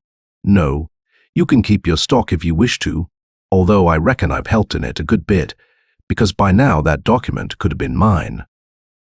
I want to be in the fellowship. I possess mind. I am Trevelyan. I know him. He's half a man of fellowship, and T. Here is Ewelbow and Gertz. They'll tell you about me. She had mentioned 3 of notorious and cunning criminals outside the fellowship, and to Smith, it was as good as a reference from a great bank honest man. He knew all 3 men personally, and they would answer any questions he cared to put. He was on the point of politely turning down the proposition when he decided to have another look at her. She was poised and delightfully fresh and beautiful. She looked less like an habitual criminal anybody Smith had ever encountered. She had just had an example of her calm in the little encounter with Pink and her subsequent behavior. He had big things on his hands, and there was Pink in the background. Pink. His cunning brain was working swiftly. She had flirted with young Lansdale, Boardington's secretary, in order to obtain a mission to the manor. She looked the most innocent thing in the world. It was himself, or Pink, for a moment, and quickly, he could not see ahead, but formed a plan in his brain. He answered, "Come and see me tomorrow at noon. By then, I'll have talked to Danson and the other 2 and found out what they have to say about you. If their word's good, we'll probably fix up something." "Right," said Kitty. She got up and went to the door. "By the way, you need not be afraid of me about the fellowship. Watch out for Pink, or you might get tripped." "Oh, I'm all right." "Very well." And then, "By the way, I heard it. Boardington said he was, well, not windy, but Murray's the chap who got Heine, the German, haven't he? Kind of SS being working behind the scenes, known only to the Home Secretary and the Commissioner for Police. I'd like to repeat my warning about watching your step. I only asked about Murray because it's as well to know how we stand. It's no difference to my offer to join you offer." Smith laughed. "Sure, you don't think I'm on my hands and knees begging, do you? Good night." She went out. 9. Where the next blow? Smith drew at his cigar. "A cute little dame," he soliloquized. "If those 3 give her a good character, I'll fake her. I think she'll get Pink for me." Smith always preferred to arrange for other people to do his killing if possible. The following morning, at precisely 11:10, Smith had a shock. The house had just opened, and his brokers were on tiptoe for the purchase of Che Fiang's price limit 1 shilling and 8 pence. In 10 minutes they telephoned Smith. The buying of the previous day had been disclosed as extensive. The overnight price was ignored when the market opened, and Che Fangs were offered at 3 shillings buyers. In effect, the price had risen sensationally, and there were people willing to pay it. 10 minutes later came the startling information that Che Fiangs were not easy to obtain. There were rumors going round regarding the signs as a dead issue. Buyers were now sticking to their holdings in the hope of complete recovery. Somebody had struck Haddock Smith, and his coup had fallen to the ground. He had secured a few hundred Che Fiangs at something like 5 shillings each. Face value, £1. But now the price was soaring. There was every prospect of a heavy gamble in the shares developing, and Smith was virtually shut out. In a week or two, the details of the treaty would be known, so that, instead of the bottom falling out of the rush, as so often happens, and the market collapsing, holders would realize that they had only to wait to ensure the stability of their purchase. Smith was beaten. He could buy on a market rising like a rocket if he wished, and get his brokers to pay anything demanded on the floor. But his tremendous scheme for acquiring vast wealth with a gesture had failed. Whoever had bought on the day before Boardington handed Smith the copy of the treaty had already made a large fortune and must make more. By noon, Chi Fieng stood at 10 shillings. Nobody could say what they would be by night time. Manchester, Birmingham and Glasgow had only stray packets of a few hundreds on offer. Paris and New York were buying. There seemed no sellers anywhere. Such is the rapidity with which a substantial rumor flashes through the financial meshes of the world. At midday, Kitty arrived, looking very cool and radiant in a simple white gown. Smith met her in the Palm Court, for she pointed out that it was hardly seemly for her to go up to his suite. He was morose. "What's wrong?" she asked. "Has somebody let you down?" "Badly. The stock deal's off. I could still make money if I wished, but somebody's queered the pitch as far as money for nothing is concerned." Kitty laughed. It was a very musical laugh, but it did not lighten the heart of William Smith as it should have done. "Have you seen the 3 gentlemen I mentioned?" she asked. He nodded curtly. "Yes." His eyes danced and couldn't say enough. "Is it right that you are the hold-up man who cleaned out T. Levenheim after he double-crossed his partner in crime, Horman?" "If Danson said so," observed Kitty demurely. "You see, it's so easy robbing thieves. They think they're clever. I shouldn't have touched Ike. Only I learned that he was cheating Horman, his accomplice, who was doing all the work. So I sat by and let Ike cheat to the limit. And then I just helped T get rid of the spoils. It was very simple, because Ike had to keep on bolting for fear of Horman. He couldn't come back and raise things against me." Smith rubbed his chin. "Well, if anybody can put one on Levenheim, they deserve a medal. I am pleased to know you. I've decided to take you in, not 50-50, but 60-40. I get the big end." "That'll do," said Kitty calmly. "I mentioned equals because it's always better to ask for more than you expect.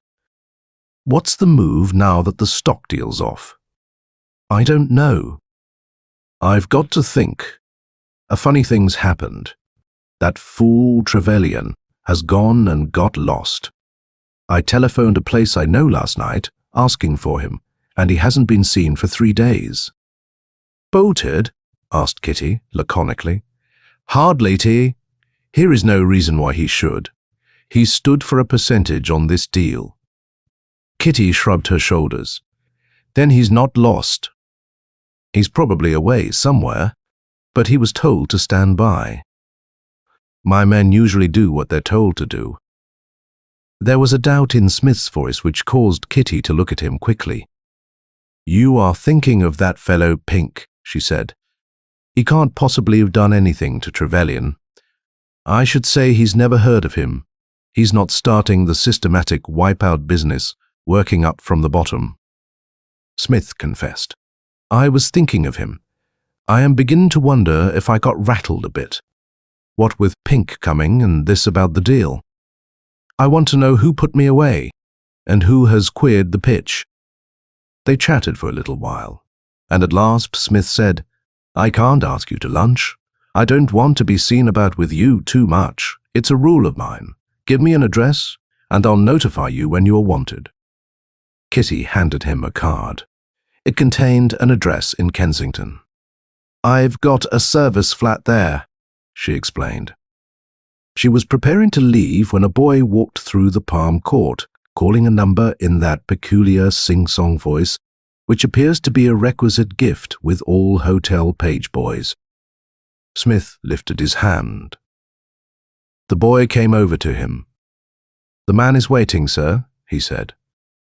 Smith took the sealed envelope the boy held, opened it, glanced at the letter inside for what seemed to Kitty an overlong time, and then took out his wallet. From the wallet he extracted a £5 note. "Give the man this and tell him there is no answer," he said. The boy, with a look of surprise, accepted the note and departed on his errand. Smith glanced across at Kitty. "This is disturbing," he said. "I've got here a message in code. It's from Brixton Prison. It's been smuggled out to a certain address and passed on to me. Trevelyan sent it." "He's caught?" asked Kitty sharply. Smith nodded. "Yes, and he says that from what the plainclothes men who took him said, he gathers that Murray supplied the information which puts him away. Your concern about Murray seems to be justified." Kitty was looking serious. "I know it is," she said with conviction. "I've got a feeling. You know how it is. A woman gets a thing into her head without logic, but it's right all the same. I've got a feeling about Murray. He's nearer than we imagine, and the fact that he can lift Trevelyan out of your lap and you not know it proves how dangerous he's becoming." She left Smith deep in thought. Murray, the unseen, the unknown, the scoffed at, had struck silently and effectively. Smith wondered who the next might fall and when. 10. The heart rules Kitty ever afterward admitted it as a mistake. But it was a mistake which she excused on all kinds of different grounds. Excused, in fact, so cunningly that she almost justified it. She went down to Boardington to see Jim Lansdale. She knew she was acting foolishly. There was a loud outcry within her against the journey, but she went. It was sufficient answer to the arguments of common sense and the outcry of instinct. Boardington was very delightful in the afternoon sunshine. She travelled there straight from her meeting with Mr. William Smith. A winding street bordered by quaint cottages, with a gabled inn displaying a swinging sign, a glimpse of church spire above massed greenness, soft half-timbered houses, and mellow warmth over it all. There was a dog asleep on the cobbled pavement, and a cat sat on a window ledge and surveyed him contemplatively. An old man was dozing on the bench outside the inn. Save for the low monotone of an English summer, there was no sound and no other sign of life. Kitty strolled slowly. After the Strand, this was wonderfully refreshing and restful. She had once heard an Irish girl describe London as a great, gloomy old place, which had forgotten how to be young and, having passed middle-aged restfulness, was drifting towards senile decay. She wondered if the description was justified. As she walked along the village street at Boardington, she was in a mood for meadows and fields, and the songs of birds. We all get like that sometimes, especially on a warm, sunny day, when the Strand and Piccadilly stink of wood blocks and burned petrol, and the clamour of London makes the heated head reel. Kitty determined to think rurally. It was an escape from thinking of Bill Smith and his affairs, and of Jim Lansdale. She looked through the bottle-glass windows of the little shop and watched bluebottles and flies vainly assaulting the sticky sides of glass jars filled with sticky sweets. She inspected critically yards of tape, sheep stockings, and all kinds of other things displayed in the window on the other side of the door of the same shop. She stroked the cat and said, "Hello, old boy," to the dog as he opened one eye, cocked it at her, and then closed it. She smiled ravishingly on the old man as he touched his hat, and she stepped lightly into the cool, shadowed interior of the low-roofed, beamed inn. They were pleased to see her. She had, she said, come back for at least one night. Her old bedroom was given her. It looked out across the garden, blazing with roses, and beyond the garden across fields and rolling woodland. Half right, above the trees, Kitty could see, in the heat-hazed distance, the twisted chimneys of Boardington Manor.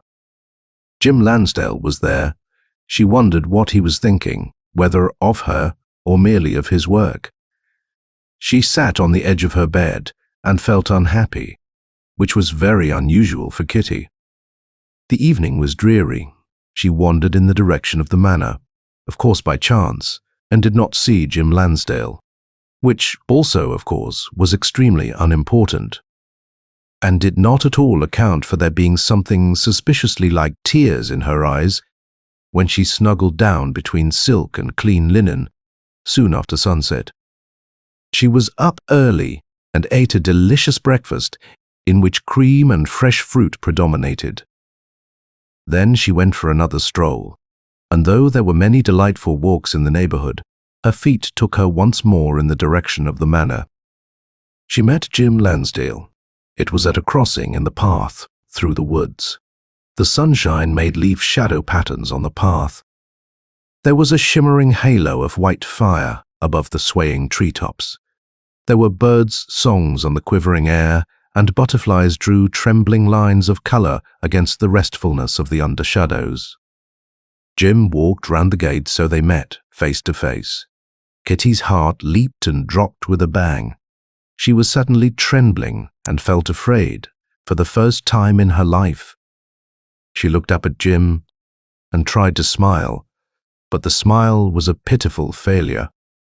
He glanced at her, and she saw his face change. It was as though a door had shut in it, barring her from all sight of his thoughts and emotions. He raised his hat and stopped. "I thought you'd gone away," he said. There was no intimacy in his tone. "I had." She knew it was an utterly ridiculous remark, but it was the only one she could think of at the moment. With this, she surveyed him curiously. It was funny that she could talk calmly to such a formidable being as Bill Smith and find herself tongue-tied and afraid in the presence of Jim Lansdale. There was a struggle taking place inside him. Despite the closed door, some signs of it showed in his eyes. "Are you staying long this time?" he asked. "No." Today they stood silent for what seemed to Kitty a very long time. At last Jim burst out, "You said you would see me on that following day, but you bolted without a word, and I saw you the night before running across the park in the middle of the night." She bit her lip. For an incredible moment she found herself actually contemplating telling him all the truth. But the moment passed. "Yes, Jim," she said, nervously. "Are you going to the manor now?" He stared at her. She had not answered his implied question. "I was going that way," he said. "So was I." She looked up at him. Her eyes were wide with appeal. The signs of struggle in him increased. He was understanding that she was unhappy. "We'd better go together then," he said. They walked side by side along the path. Jim did not utter a word. He was filled with burning thoughts, with indignation against her for running away from Boardington without a note after soliciting him that lack of her extraordinary behavior on the night he had seen her run across the park after midnight. And she wished she had not come. It had been foolish. It had been a moment of feminine weakness which, in her case, was best suppressed entirely. Hearts had brought her a longing to see his face and hear his voice, perhaps to reassure him in some inexplicable fashion. It was abortive and productive only of pain. She should have stayed away and forgotten, forgetting were possible. She could stand the silence no longer. "Did you keep your fangs?" asked. It were better to talk about his affairs than continue this meaning silence. He looked quickly at her. "No. Sold them to Boardington." "Say, you didn't?" She couldn't understand. It was Boardington who had queered Bill Smith's pitch. "I did." He made the assertion in a tone which demanded why she should be concerned about it. And then, evidently relaxing a little, he added, I am wondering if he did me, if he knew that something was going to happen. I told you not to sell, said Kitty. He stopped and faced her. His eyes were challenging. Did you know something too? She contrived to look bewildered. But there was something pitiful in it as well. Of course not. But I had a feeling, she stammered. Oh, I see. They walked on. It was the most horrible walk Kitty had ever taken in her life. His heavy footfalls seemed to sing, "Be sure your sins will find you out." She glanced at him from time to time.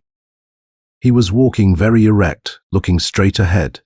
So they reached the farther end of the woodland and came to the edge of the meadows, which reached up to the kitchen gardens behind the manor. There, Jim looked down and sideways at Kitty. The sun was coming through the trees on her. She looked fragile and deliciously dainty and sweet. Her hands were quivering ever so slightly. He was a young man, can say he had been pretty perhaps. There was a perfectly solid reason available as to why she had failed to keep her appointment with him and why she had been in the manor after midnight that night. It was all very well for a fellow to condemn a girl, but these days girls were so easily condemned.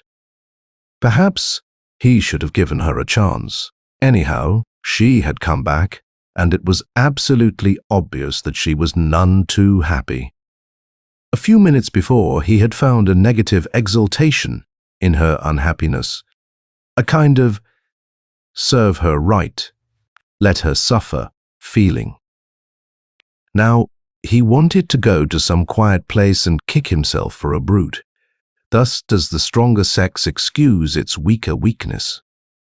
In the shadow of the outer edge of the trees, they stopped.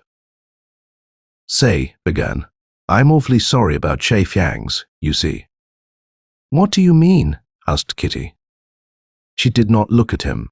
Once more, as when first she met him, she was trembling. Well, I mean, being short with you, it was decent of you to ask about them. I suppose I was an ass not to take your advice. And? About that, I mean. I wasn't insinuating anything. It was an awfully rotten thing to ask you if you knew anything. You quite understand, don't you? Of course, said Kitty. Now she wanted to cry, which was altogether too awful to contemplate. Also, she was perilously close to him, and it made her want to tell him the truth far more, which was a disaster too awful to contemplate. Night about it. I mentioned casually about the rise. You know, nothing was meant. I gave him credit for having acted decently and for being lucky. He jumped down my throat. Yes, said Kitty. She wasn't listening particularly. She was wondering whether she could look up at him and maintain her self-control. Went absolutely off the deep end. Asked me if I was insinuating anything. Of course, that made me wonder. I mean, vehement declarations of innocence without accusation point to guilt, don't they? I suppose so, said Kitty. He was, she thought, nicer than ever. He hadn't suspected Boardington. It was just what he would not do. It wasn't in him to suspect anybody, not even herself. I said something one does in those moments. We had a bit of a sector till you quarrelled, asked Kitty. I suppose you'd call it that. I walked out. I expected to be fired this morning, but he seemed all right. He had a letter in handwriting I've never seen before, which seemed to amuse him, and he told me I need not hang around all the morning as he was expecting a visitor. But the butler gave me a good look over, and two of the maids. They must have heard the dust-up, I suppose. Yes, said Kitty, sententiously. Again they were silent. The subject of the Shangs was exhausted, and there seemed nothing else to talk about. Lansdale's quarrel with Boardington, seeing that it had produced no serious after-effects, was of little importance at the moment. Both had a consciousness that all their talk had been in circles, carefully evading the center point of interest, themselves. At last Jim said, Are you staying here for long this time? I thought you had to be back. I got a day off and came down. Why? The question was a little eager. I thought I ought to see you, Jim. Oh, that's all right. I'm sorry I was so cut up when I first saw you. I ought to have understood. So he was accepting her presence in the park that night. He did not intend to push the matter further. Kitty was unutterably miserable. It was like deceiving a child. He wanted to believe in her, and, despite herself, he persisted in doing so. She wanted to run away. She was drifting toward the edge of a precipice, and she knew it. Soon, by these halting steps, he would come again to a declaration of love, and this time she would not be strong enough to stop him. Coming down to Boardington had been sheer stupendous folly, playing with fire, and both he and she were likely to get burned. He stepped a little closer to her. "Kitty," he said unsteadily. She tried to answer him, but could not. Her eyes were misted, so that she did not see clearly. Her face was pitifully pale.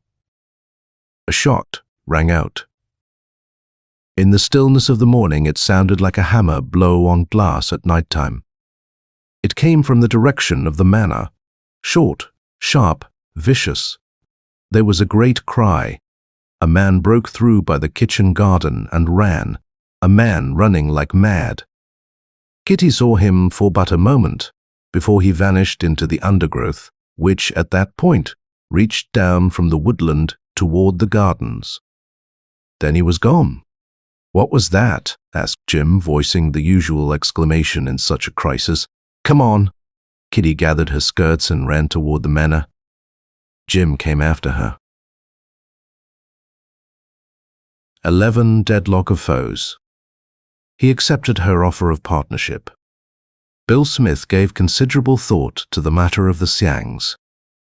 At first, when he received the information his brokers had given him, he had been too enraged calmly to consider the whole situation. Kitty had left him on the day of the market. Somebody else knew. Bill Smith turned that over in his mind for a long time. Of course it wasn't William. He had long since realized that, if he is a fool, he might reach influence, but it's the holding of it that is the acid test. Slowly he concluded that Boardington was the man who had scooped the pool ahead of him. He wrote to Boardington that night a curt note telling him that he proposed to call on him the following morning on an important matter. The next morning, the morning on which Kitty met Jim Lansdale, Bill Smith was in Boardington. He was received with the deference due to an expected visitor and was shown into the great panelled library, which, looking out across the tennis courts, was the pleasantest room in the pleasant house. Smith glanced out of one of the tall windows. There were the courts en tout cas, grass, and hard green courts. To the left of them was a stretch of flower bed dotted with colour. To their right was a tall, clipped hedge cutting off the kitchen gardens which spread all across the rear of the manor. It was a wonderful place, Smith reflected. In fact, all these old English homes were wonderful places, monumental, unattainable, without the passage of time. In an incredibly sentimental moment, he felt almost regretful that, one by one, they should be trampled beneath the onward marching feet of so-called progress. Lord Boardington came into the room and Smith turned to meet him. Boardington was suavely polite. "I haven't kept you waiting," he said. "You have apparently been expecting me," Smith answered shortly. That was a song, the beans too. It was a little, quiet exclamation. Boardington was suddenly watchful. Smith went on. There was the suggestion of a mirthless laugh in his voice. "Set a thief to catch a thief, eh?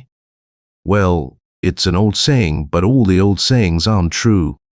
It was a good plan, but it fell down at one point. The character of the girl. I thought 50,000 was fair bait. She was a high flyer, though she preferred partnership with me. Is that so? Asked Boardington. Well, it may interest both you and her to know that I have asked the Home Office to put a ray on her trail for the theft of the copy of the treaty from my safe on the night she was with me. Smith lit his cigar. He paused to think. There was some admiration in his eyes when he next looked at Boardington, who all this time had remained standing. By God, that's cute of you, eh? You reckon she'd split to me, or just bolted? You knew I got the treaty, so you put the blame on her. You are pretty deep. I endeavor to practice intelligent anticipation, agreed Boardington. Smith drew reflectively at the cigar. This man whom he had once trapped was no fool. Now listen. I've come here to level things a bit. I've got the treaty, and I can tell my story as to how it reached me. You've cornered the fangs, Boardington laughed. As frankness seems the dominant note of this interesting conversation, I might as well confess that I have. I hold a controlling interest in the company's affairs. I shall smash anybody who tries gambling in them. Do you understand that? Oh, I understand it. All right. I spotted the red light quick enough to keep out. I presume that you would, although it pained me to have to come to the conclusion. I should have dearly liked to have smashed you, which brings me to a little point. You said just now that I fell down in a little scheme on my reading of the character of that girl. Willis was her name? May I point out that you also fell down on a little scheme through failure correctly to read character? Mine. How's that? Asked Smith.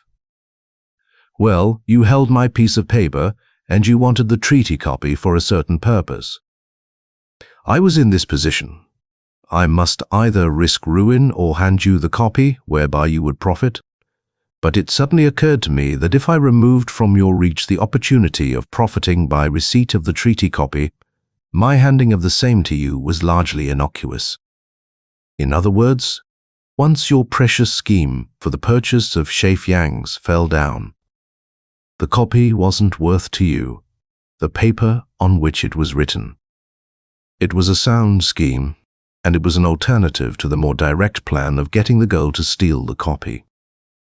It has succeeded. Within a couple of weeks, the provisions will be no longer secret. The thing is signed, and nothing can hold it back from enforcement. It is now of little value to any outside government, because it is a fait accompli. As a matter of fact, it was only valuable to a financier who contemplated a gamble in Shafe Yangs. In addition, by the way, I have traded with one of the few men who had ever done so. I have secured Boardington as a man who had called check to him so far, one of the very few men who had ever done so. He admired Boardington for his lack of resort to forceful methods. He could never imagine Boardington threatening with a gun like, say, Pink Boardington would, however, get there just the same, get farther, in fact. Smith paid one of the few compliments of his life. My lord, he said, unconsciously using the mocking appellation he had employed when he had Boardington in his power. If you'd been in the fellowship, we'd have bossed the universe. Boardington smiled.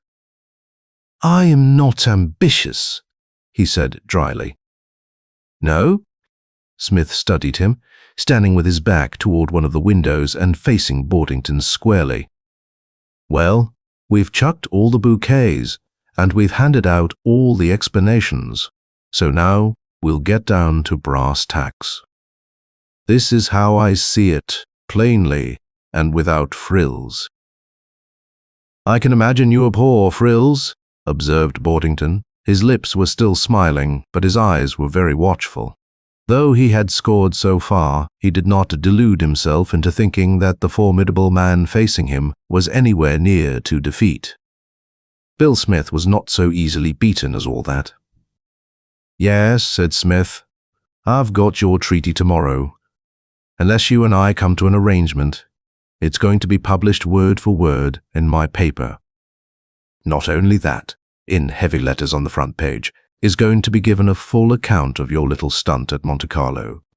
how you met Trevelyan and that girl he had in tow, how they got you to sign the paper, how you sold the treaty to me for that same scrap of paper. Further, Smith leaned forward slightly. Trevelyan, who's now in jail, will swear that it's all true. He'll turn King's evidence, my lord. Do you get that? I'll pay him to do it. I'll make it worth his while. He'll make a written confession, signed, sealed, delivered, and all the test of it. I have the girl over from Paris. I'll pay her, too. I'll put him in the box against you. I'll break bits if I break myself in doing it. His tone had increased in intensity. He spoke. His voice did not lift, rather seemed to drop, so that he appeared to hiss the conclusion of this increasingly threatening statement. Boardington listened intently. There was peril in it. He might fall through. His anticipatory move of visiting the Home Secretary, that the treaty had been stolen by a girl burglar seen running across the park at night, might serve to negate Smith's statement, but it might not. Smith had a devil of a lot of mud to throw, and a devil of a lot of people to throw it. Some of it might stick. He, Boardington, had a wife and daughter in Paris, where the daughter expected to make an admirable match. There must inevitably be a scandal. His daughter's future was at stake, to say nothing of his wife's honor and the honor of his name. Smith, he realized, was an adept at marshalling to best advantage forces which appeared half-beaten. "What do you want?" he asked quietly. "I would say, by the way, that I ask the question not because I contemplate immediate surrender to your threats, but so that I can weigh the whole situation, whether it will be better to meet you or fight you." "Don't bite," said Smith flatly. "It hurts. Even if you kill the other fellow, he usually manages to leave marks on you. The war showed us that. Fighting's no worth a candle. It's only for history books and tales of romance. Compromise is the strongest suit in the human pack. You bite on that. I tell you what I want right now. All you've made on Che Fangs at the end of 6 months. Here. I'll put it more plainly. You sell me your Che Fang holdings now at 2 shillings a share. That more than covers you with a bit of profit, in fact." Boardington shrugged his shoulder. "You are too generous. I couldn't possibly presume on you." Smith grinned. "Not you, but take my terms, or exposure." Boardington stood silent, studying his face. Rather, to do so. He reckoned that Boardington must surrender. He dared not face this thing through.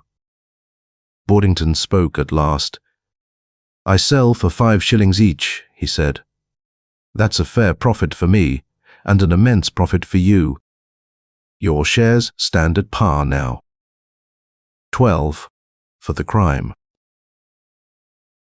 Smith shook his head. The enemy had committed the blunder of giving a little. The banners of weakness were waving over the opposing forces. Smith drove home his blow.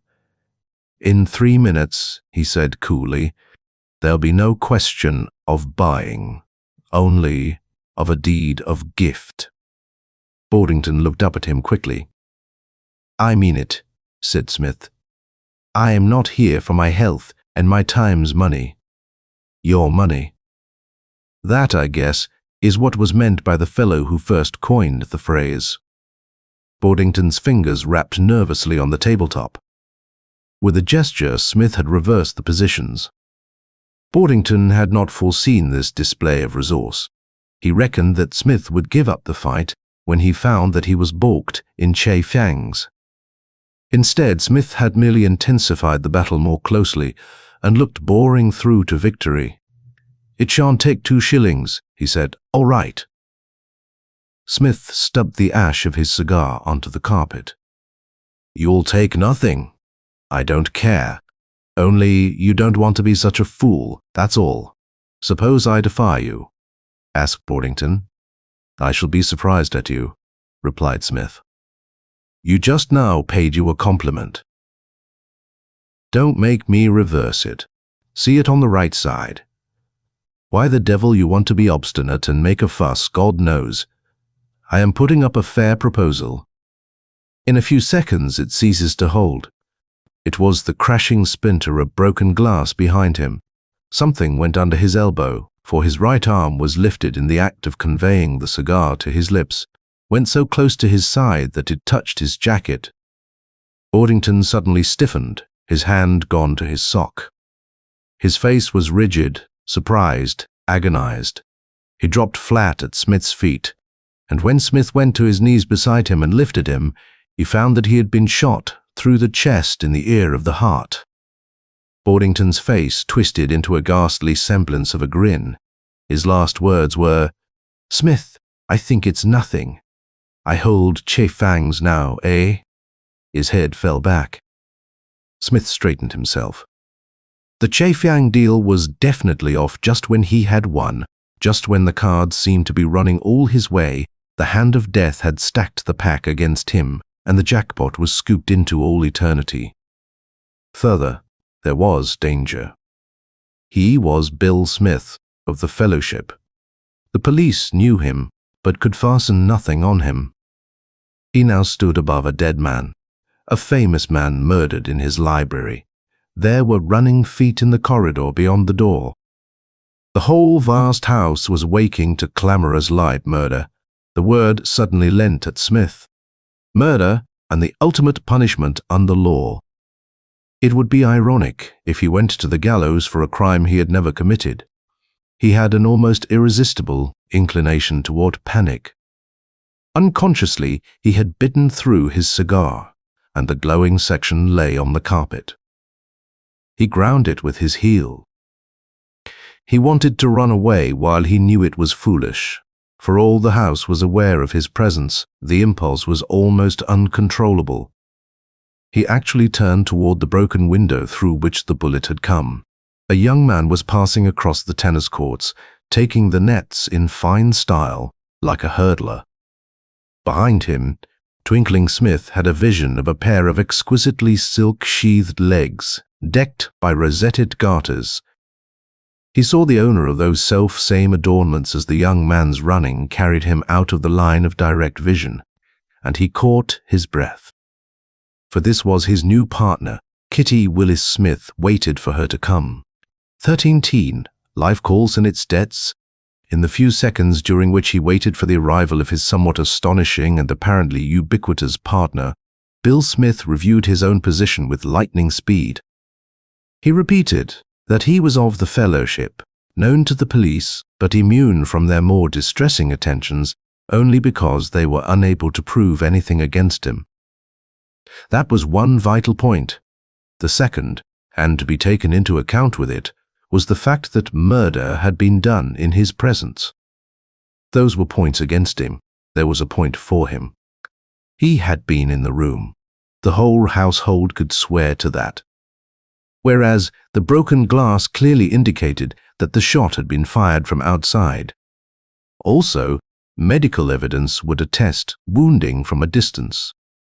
Seeing things a little more calmly, Smith decided that while he stood not the slightest risk of being accused of murder, he might be accused of being an accessory to the fact, or he might be asked a whole lot of awkward questions which he would find it difficult to answer.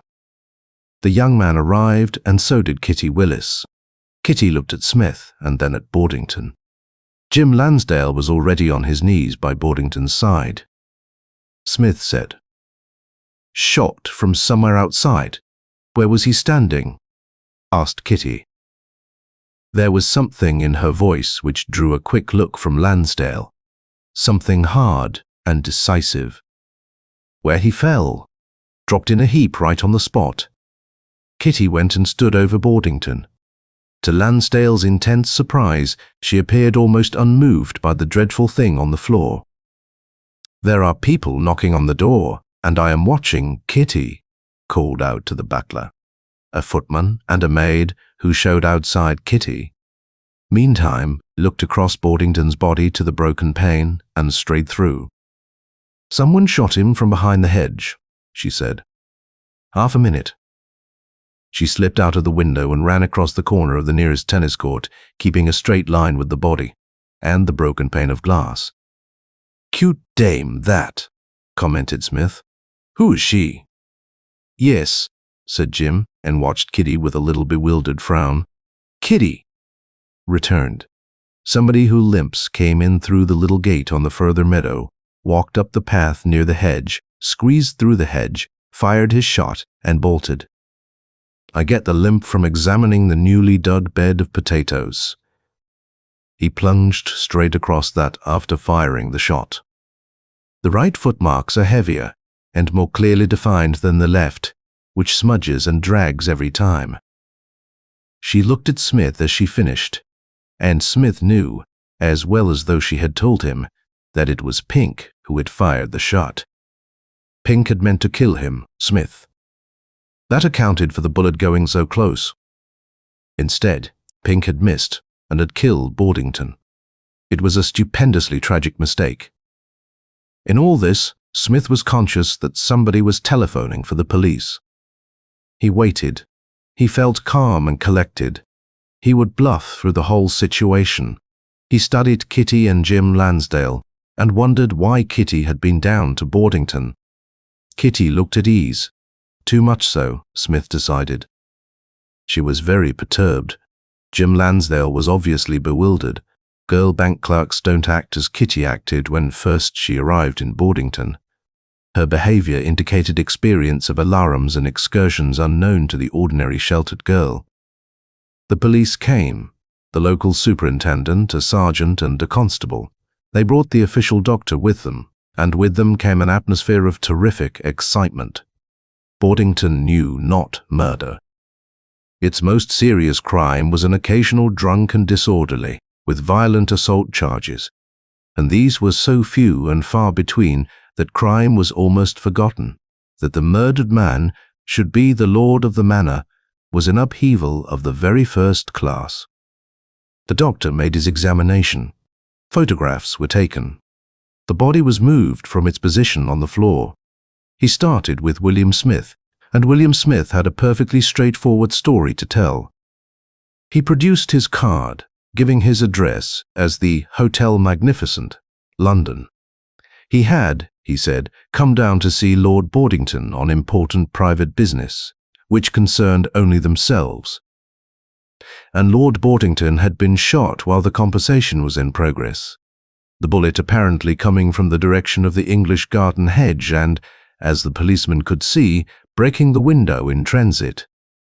William Smith was put on one side. Jim Lansdale was questioned. He told nothing, except that he had heard the shot and come running to the spot. The butler, the footman, and the maids had much the same tale to tell, a shot and a rush to the scene of the crime. Then the superintendent turned to Kitty. He stared for a moment. His eyes ran over her. He appeared to be repeating something to himself, like a description of wanted person. Then he said, "Is she Kathleen Willis?"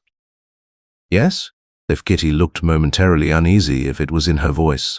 The superintendent said brusquely, "You are the person who was wanted in connection with the Levenheim business. Got away with it on a technical error of law." Kitty nodded. "I stuck up Mr. Levenheim," she said. "He deserved it. He'd robbed Horman after getting Horman to break into the Consolidated Syndicate's place. You people got all the goods back from me. I only robbed a thief. There was no reason why I shouldn't get off," Jim cried. "Kitty!" She looked at him. She seemed very jaunty. "All right," she said. "It's true, but you can prove that I didn't kill Boardington. I was with you at the time." "Oh, God," murmured Jim. Kitty's lips were just a shade tighter when she looked at the policeman. "Because I was wanted over the Levenheim deal and because I happened to be around at the moment Lord Boardington was killed." "It isn't up to you to start investigations on the premise that I did the killing," she said. "A limping man shot Boardington, and the dug-over potato bed behind the hedge will prove it. When I want you to teach me my duty, I'll ask you, snapped the superintendent.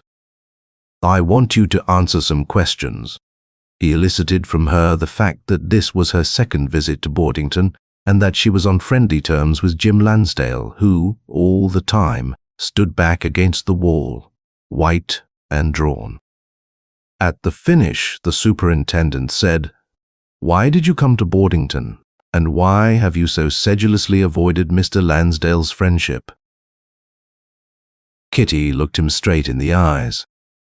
"That's not relevant to the crime," she said. "I shan't answer."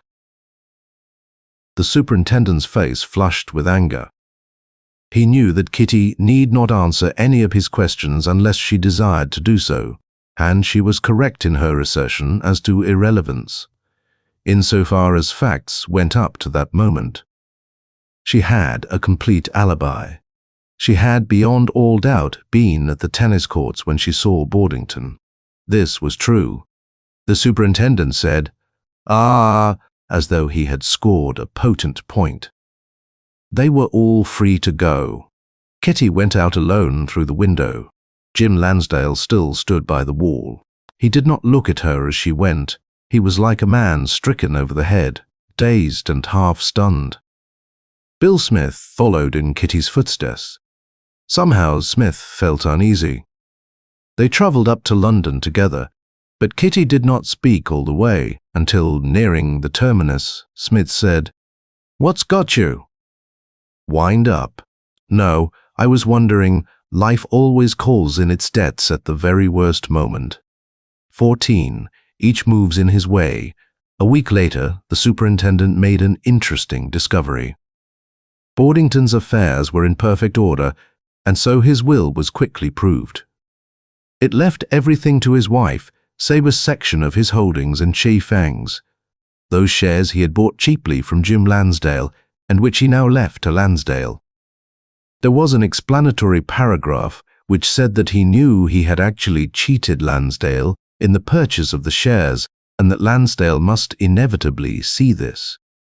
But the shares had been temporarily necessary to him for private reasons of control, and he left them to Lansdale as some compensation. They were now worth some £2 each and were still rising, and so Jim Lansdale found himself a comparatively rich man. But the superintendent saw something else in it all. The man, William Smith, had said that Lansdale and Willis had come running across the tennis courts immediately up the moment of the shooting. There was a reason for anger against Boardington, and by Boardington's will he was likely to benefit immensely. Was it possible that, as Boardington's secretary, he had been able to learn the contents of the will without Boardington being aware of this? The superintendent was inclined to think it possible, even while he was unable to see how it might have been effected. Lansdale was consorting with a criminal. He had refused to make any statement regarding his relations with her, and became solely and curiously dumb every time the police mentioned her name. This was a fact the superintendent marked against him, for the sea had no romance in his soul. He found himself facing this situation. A young man, poor, cheated by his employer, and yet possibly knowing that he would become wealthy should his employer die, on the friendliest terms with a woman who had no equal in the realms of crime. There were all the ingredients there for a highly satisfactory murder. Further, it had been cunningly done. They had shot Boardington from behind the hedge of the kitchen garden, and then come running across the tennis courts as though the shot had alarmed them. The superintendent was building up a pretty theory. He got more and more excited and self-satisfied as he went on. Not only had they done all this, but they had provided for something else. They had most daringly shot Boardington while he was talking to somebody, choosing that moment so that that somebody could provide them with an alibi. In effect, they had wanted somebody to see them come running in an alarmed state across the tennis courts. And who could they have had better than a man who was with Boardington when he was shot? In all this, the superintendent saw the workings of the clever brain which had defeated Levenheim, Master Crook. The woman would have designed it all, the man would have executed it. It was the old tale, Adam and Eve. The woman thought of it. The man did. The superintendent told himself that he had found an apt comparison. It rather pleased him. He actually forgot to set a police trap for motorists on the only straight and safe piece of road around the district. And that talk of the woman's about a people and the potato bed. That was cute, you like. Anybody can imitate the mark made by a cripple on recently dug earth. They practice a little. The superintendent did it himself. The woman was clever. She provided for everything, even for a mythical murderer. Nobody had seen the cripple. Nobody had found the marks, save herself. William Smith, on being questioned, had stated that she had gone straight to the spot in the hedge where the marks commenced. That was a little error, thought the superintendent. She should have cast around a bit, but she wanted to get things done. She wanted to hammer home her defensive evidence before anything else was discovered. The superintendent devoted a long, hot afternoon and evening to full consideration of all these points, and found at the finish that, momentarily, the woman was out of his reach. There were strong grounds for suspecting Lansdale, because he had had something to gain. The woman, also, might have had something to gain, provided that there could be proved to have existed between herself and Lansdale anything more than a mere casual friendship. Suppose, for instance, Lansdale had promised to marry her, or take her away with him, or provide for her in any way whatsoever. That was all right. But she was just outside the circle for the time being. It was another indication of her level of thought. The superintendent. She was as elusive as the proverbial eel, but even eels were caught, provided the hook was baited right. The superintendent decided that the hook in this case might be Jim Lansdale. There were no scientific methods about the superintendent's workings. He was a believer in the sound police routine of constant questioning, watching, burrowing, working. He wouldn't pick up cigarette ends, sniff them, analyze then, decide, were made in Constantinople and that. Therefore, the murder was a Chinaman with one eye who was addicted to drinking whiskey. That's not the way the superintendent worked. He fastened on to some salient fact, and he stuck to it until it revealed another salient fact. He had the patience of Job and the pertinacity of a bulldog. In addition, far more important, he had the wonderful and complex organization of the British police behind him. He believed that all murders were committed for a motive, and that motive fell under one of a few heads: revenge, anger, jealousy, and love of money. There was money in this. It provided the motive. On the following day, he found Jim Lansdale up at the manor, busy on Boardington's affairs. That evening, the London newspapers had something to scream in heavy headlines. James Lansdale, the late Lord Boardington's secretary, had been detained on suspicion of complicity in the murder of his employer, and was being closely questioned by the local police. That same evening, also, Kitty Willis telephoned Bill Smith at the Magnificent and asked him to meet her within an hour. They met at a quiet Soho restaurant and dined. Kitty seemed her usual self. Smith said, "Seen the papers?" Kitty nodded. "Yes." "That superintendent's a fool." "I know Lansdale didn't do it, because I was with him all the time. It was Pink. Which brings me to the reason why I wanted to see you." "What is it?" asked Smith. Kitty looked straight at him. "Pink's tried once," she said slowly, "and he has failed. He has, inadvertently, committed a crime which might hang him one day, especially if one of us cared to go to the police and tell them everything. You can bet that he knows you suspect him. Pink wants to get you. He'll hang afterward gladly, but he must get you. It seems to me that here is a crisis at hand." "In what way?" asked Smith. Why, if you don't slip into it and get it's time you finished with Pink. Smith nodded. You are right, but how? Killing is dangerous. Here is enough trouble brewing over this Boardington affair. Kitty checked. I am not talking about murder. It may surprise you, but I don't believe in killing. But Pink is a murderer. He has killed Lord Boardington. I think my evidence might hang him if the police had taken the trouble to accept my theory as correct, and had made inquiries in the district. They would have found that a man answering to Pink's description came down to Boardington by train. However, that's neither here nor there. What we know is that Pink did it. We don't want trouble with Pink. I suggest that we get hold of him and threaten him with exposure regarding the killing of Boardington. We might pay him a certain sum for clear, on condition that he signs a confession. Some such arrangement as will absolutely tie his hands. And then we'll book him a passage to the other side of the earth and see him on the ship. Is that all right? It sounds fairly, said Smith. Who's to find him? You check on, you can do that. You've got a gang. I haven't. It's easy to get into touch with a man like Pink if you want to. By the way, I'd be present at the interview, eh? Smith grinned. Protection? Well, 2 to 1 is better, I think. Pink might be awkward. You are right. I'll fix an appointment with him, here, of course, and let you know. We'll both get there within 5 minutes of each other. Is it understood? 24 hours later, Kitty was notified by Bill Smith that if she had any people concerned in the affairs of Smith.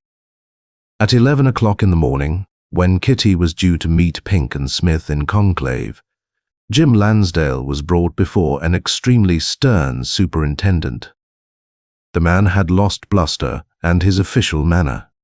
Jim, surveying him, realized by visible signs that he had been rapped over the knuckles, but he had been banged. As a matter of fact, the superintendent was perilously near to reduction in rank. A certain woman told him that while he was an expert at trapping motorists, he was apparently useless in the investigation of the lesser crimes, as murder.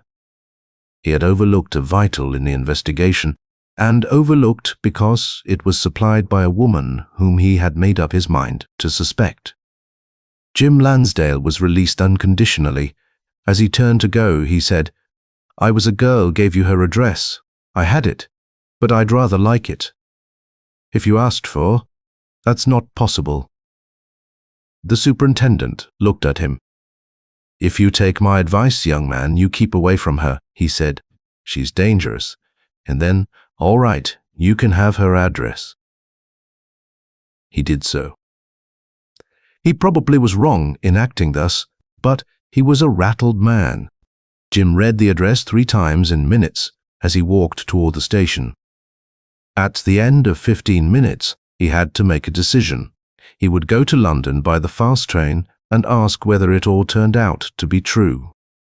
The second event of importance to that solicitor's office in the district found that the man was acting for Trevelyan, who, curiously enough, had since received the note in code, been transferred from his original prison to another.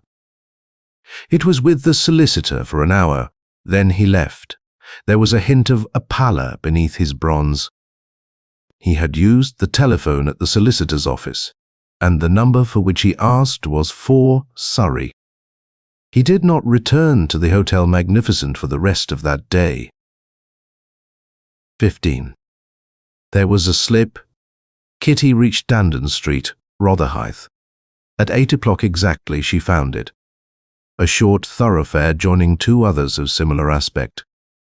A street composed of 2 parallel brick walls of uniform ugliness, in which, at regular intervals, had been knocked large and small holes for doorways and windows.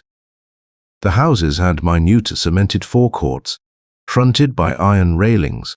Some of the iron gates were useless, because the progeny of the district appeared to spend their time in swinging on them, to the detriment of their hinges. Dandon Street was not slum, but it was desperately, perilously poor. The kind of street you find by hundreds in our big cities, where folk hang to life's edge by their fingertips. Kitty knocked at the door of number 14A and asked for Mr. Pink. A woman who looked as though the weight of the world's troubles rested on her bent shoulders told her he was upstairs in the back room. What he used as a bed-sitting room, him being fond of sitting alone and reading, and not much struck on pictures or company. There were 2 children clinging to the woman's skirt. She was wiping her hands on a coarse apron. The odor of washing lifted through the house. It was 8 o'clock in the evening. Kitty went upstairs through a mist. The mist was across. Her pity knocked on the door of the top room and was bidden enter. Pink was at the table on the knees of a bed. Near the door on his knee was a gun.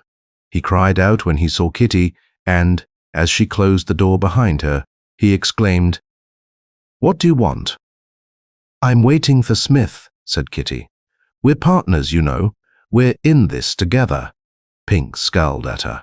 "I owe you one," he said. "You cheated me that night when I had him." Kitty smiled. "All in the game, Mr. Pink. May I sit down?" Pink nodded gloomily. He sat, leaning forward, with the gun dangling between his legs, loosely held by the butt and trigger. He did not look again at Kitty. She might not have existed. The minutes passed. 5, 10, 15. Kitty began to feel uneasy. What had happened to Bill Smith? Why had he not come? Had things gone wrong? She was as near to panic as ever she had been in her life with that thought. Pink stirred. "Bit late, ain't he?" "A little." Pink settled down into his hunched attitude once again. 5 minutes more slipped into eternity. Kitty kept control of herself. Something was wrong. Bill Smith would never have been late for this appointment, certainly not as late as this. There was a hitch, an unforeseen error, a slip somewhere, and at this juncture, a slip might mean death. "What's Smith's game?" demanded Pink suddenly. "Keeping me hanging about with you. What do you want me for, anyway?" "He wanted to come to some arrangement over things," said Kitty. Pink sneered. "He's got a hope." Kitty leaned forward. "Listen, Pink. I'm not in the game so far as you and Smith are concerned. So perhaps I can put it better than he can. If you kill him, you'll kill yourself. You've got years of life before you, and Smith's willing to admit that he owes you something. He proposes to buy you off with £2,000, silence and money, for the matter of Boardington," said Kitty. "Eh?" It was sharp-snapped. Pink's face was alight, his eyes cunning. "What the hell are you talking about?" "Murder," said Kitty composedly. It was a tense moment. She saw Pink's fingers involuntarily tighten on the gun. Her own hand was clutching her little pistol in the pocket at the front of her gown. Pink took a deep breath. "You mean what you say," he said. "You do? You killed Lord Boardington." "That's a blasted lie," said Pink. "See here, Pink's voice lifted. Kitty shook her head. "Don't get excited. I know you did it. Smith knows you did it. We have absolute proof, so why deny it? We wish to make it a basis for bargaining, and I can't get any farther while you keep shouting out useless denials." Pink's tenseness relaxed a little. His tongue touched his lips. "I don't know how you found out," he said. "Guessed, I suppose, eh? I was after Smith. Curse him, I must have missed him by less than an inch. Saw his coat twitch. That fool Boardington was right in the line, and got it fair. I ducked pretty hard, you can bet." "Yes," said Kitty. "And now that we quite understand that you killed Boardington, I want to say that Smith's offer is this. He will pay you a certain sum down. I can't tell you how much, because he's not here. Pay your first car's passage to any distant country you wish, and keep his mouth shut about Boardington. if you call things a deal. Does it appeal to you? Pink bloomed a little. I swore I'd get Smith, he muttered. Swore it. It was the first words I spoke when I came round. Yes, but it was a long time ago, urged Kitty. You can view things more sensibly now. That matter between Smith and yourself can be ended better than by bullets. You've already killed Boardington, and you are in a pickle. You don't know how to escape. What game are you playing? Pink looked at her sharply. Now I can't stay any longer. Are you going to tell Smith the jaw proposition? If you like. Pink got up. Did Smith come tonight? I don't know. I wish I did. There was something in Kitty's voice which aroused suspicion in Pink's eyes. You are afraid, he said. Wrong. Well, I don't know. He was here. He was anxious to be here. Can't understand why. All right, Pink grinned. He's collared. I'll be waiting for him when he comes out. Tell him I am ready to take his proposition. Kitty went. She made her way straight for the nearest telephone box. She was inside it for some time. She was tense and strained. Things were wrong. It drummed in her mind. There had been a mistake somewhere. She took a taxi homeward. There was nothing else to do, and Pink, sitting in his bedroom after she had gone, found the door of it open without preliminary knocking. He tried to reach for his gun, but he realized that he was too late. 16, the nearest, but not near enough, Kitty's flat at Kensington was located in a block of so-called mansionettes, standing in a quiet square.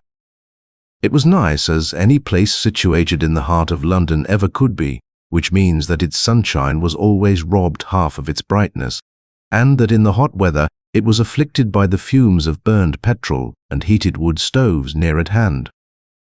Of such is life composed. Proby country and swinging seas have nothing on a good picture house and a London taxi ride. Besides, she lived near the mosque, whatever they may be. Everybody lived in London. Although London was empty, it always seemed just as full, an enigma inexplicable up to this very day. On the little things of everyday life, great issues may sometimes hang. Kitty's flat door had 2 locks. One of them an ordinary lock with a doorknob each door. This could be locked by turning the key, or left latched, so that the door could be opened from either side by use of the knob. This was never locked. It was reinforced by a Yale lock, which was the strong point of the door's defenses. The Yale was the fellow who was designed to keep out the burglars. Everybody knows that a Yale lock can be put out of action by turning back the little knob and slipping up a small catch when the tongue of the lock is held back. When Kitty's Yale lock was in that position, the flat door could be opened by turning the knob of the lock below the Yale. Kitty reached her flat and put the key in the Yale lock. She was perturbed all the way from Rotherhithe. She had wondered what had become of Smith, and the more she wondered, the stronger grew her conviction of peril. She had bought an evening paper on her way and had read that Jim Lansdale was released, a knowledge which brought her some thankfulness and a curious sense of shame. Behind her anxiety was a gnawing unhappiness. She let herself into the flat. The front door gave entry to a little jolly hall, very tasteful in decoration, from which the various rooms opened. The doors of some of these rooms were not closed, and Kitty had a swift glimpse of her own bedroom, delicate, perfumed, and a swift glimpse of a mirror in the sitting room. Reflected in that mirror was Smith. Kitty's hand went up to the Yale lock. She closed the door. She walked into the sitting room. It was an act of tremendous courage. She could have bolted, but her jaunty spirit refused to find refuge in flight. Besides, she wanted something of which the night had hitherto cheated her, she said. Why didn't you come along to Pink's? And how did you get here? Your maid let me in, said Smith. She's tied up on her bed now and gagged. See, said Kitty. and told herself that for once her assurance had made her overstep the mark.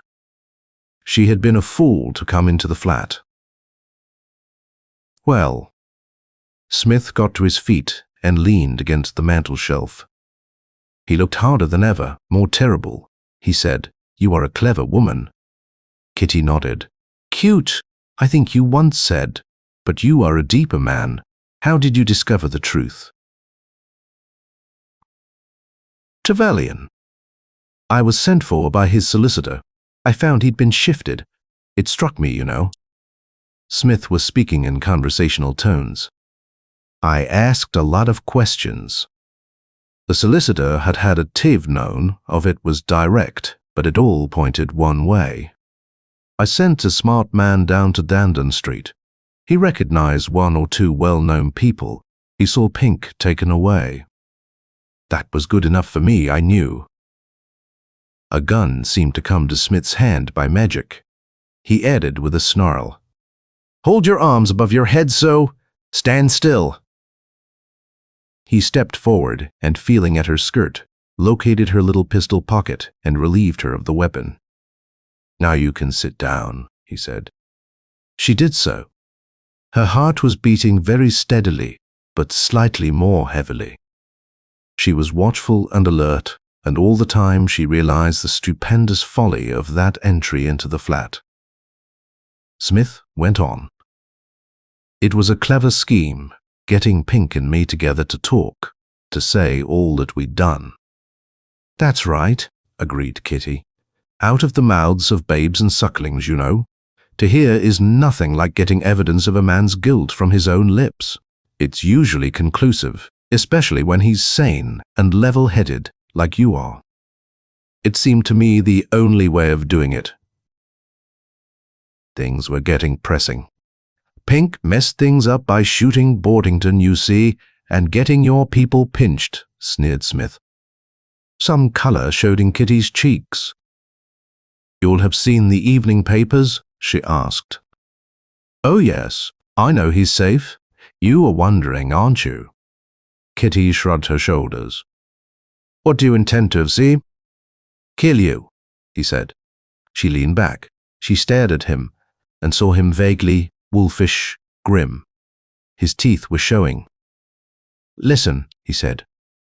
"Directly I was phoned about Pink, I knew the net was tight.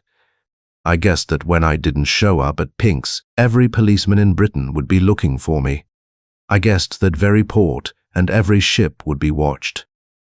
They'd at last got a line on the leader of the fellowship, and all hell would be shifted to hold him. But they reckoned without one or two things. I am a man who always has believed in care. I learned to fly a year or two back, when flying was become a very practicable thing.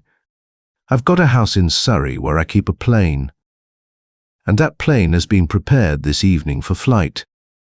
Round the corner, I got a fast car, and I'm riding for Surrey when I finish with you. I guessed the police would be watching trains and boats, perhaps roads. I'll have to chance that. But the last place they'd watch would be this little flat, eh? So I came to settle with you first." He was right. Kitty knew that he had put his finger on the one weak spot. He stated that he had killed Boardington, if that's what you mean, Kitty, although, for that matter, largely unnecessary. "I had him all right. It was you I wanted to get," Smith laughed. "A great man have tried to do that, and though come nearest to them all, I doubt but nobody will ever succeed." "Pink talked to Bradley, and a fell named Hunt," lied Kitty, carelessly.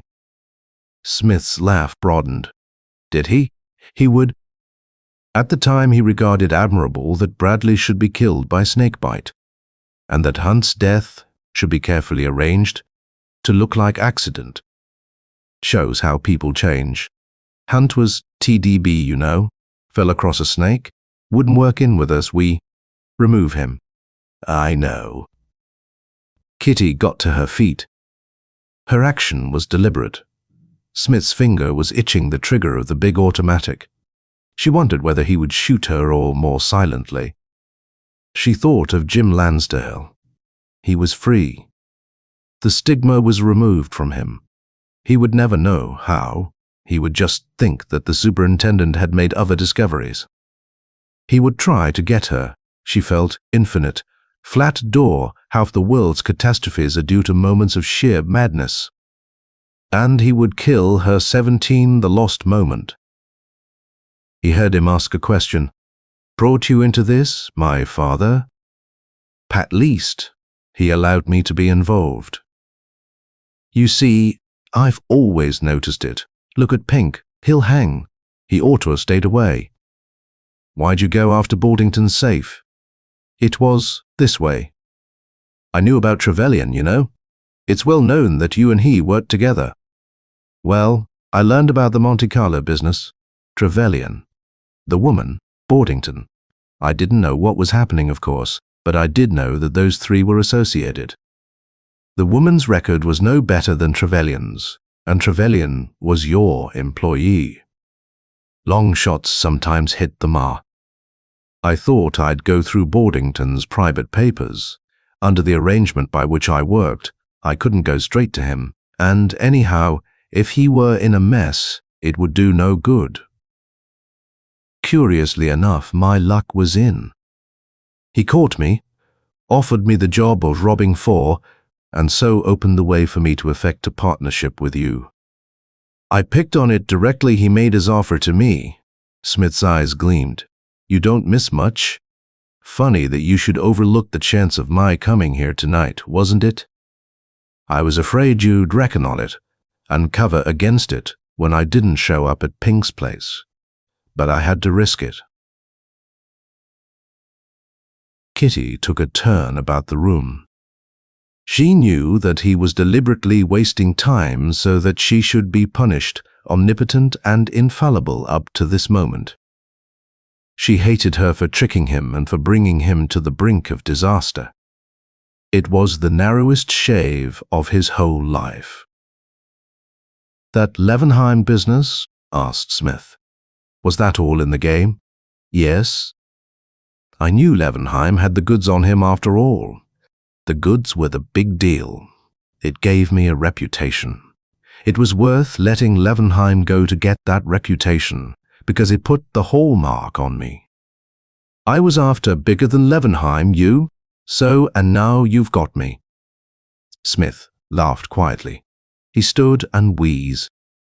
Then she could not endure it. He was gloating over her. She knew that every nerve in her lithe, slim body was throbbing with suppressed anxiety. Life was curiously sweet. She kept thinking of the days with Jim Lansdale on the river, but had been a mistake, that business. She should have realized that she was too young, too vividly alive, for flirtations. They might develop into something else, as this one developed. She looked at his stare. Time's up, he said. She turned and faced him. Her heart had leaped to her throat. She read the unutterable things in his eyes.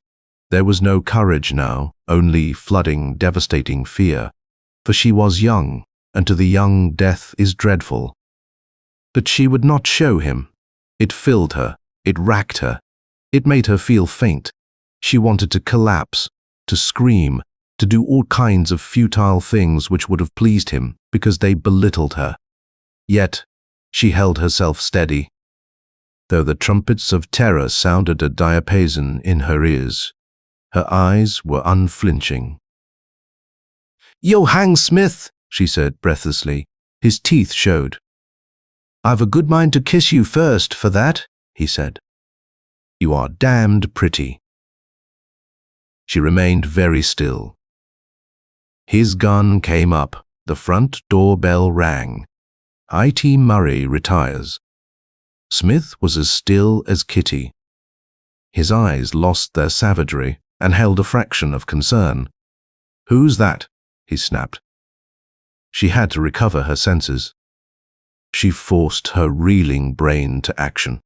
She had to answer at once, so that he did not realize how desperately she was thinking. Thinking. "My father," she said. I have been expecting him ever since I arrived here. You wasted time, Smith. She heard his breath going through his teeth. He can wait outside till I've finished, he said. Let him ring. She shook her head. You are wrong. I left the gear lock unfastened. He can walk in by turning the handle. He'll do so if here is no answer. It was flimsy, illogical. Had Smith paused to consider it, he would have realized how absurd it was. A man who can walk straight into a flat doesn't stop to ring. If ringing produces no answer, he would certainly imagine the flat empty. But Smith, like Kitty, had now to think quickly. He knew that somebody was outside, and it was quite a sound thing to imagine that somebody was Kitty's father. She looked so easy and cool that he believed her story about the lock. Anyhow, he could soon prove it. Get out to the hall, he commanded, and if you make a sound, I'll risk everything and shoot to kill. She preceded him into the hall. Their feet made no sound on the heavy carpet. There Smith was able to verify that she spoke the truth. The little slit between the bed of the Yale lock and the socket into which the tongue fitted showed no sign of brass. There was a tap at the door. The person was trying knocking. Kitty looked round. Smith was close. Cassity took a risk. She was like lightning. She was more athletic than Smith, a modern go, unhampered by voluminous skirts and multitudinous petticoats. She turned and kicked. Her toe caught the gun. As she kicked, she cried, "Come in! Help!" The gun went backward, still gripping it. Kitty, with the energy of sheer desperation, flung herself forward, hoping that the person outside would hear and, on the spot, prove a match for Smith.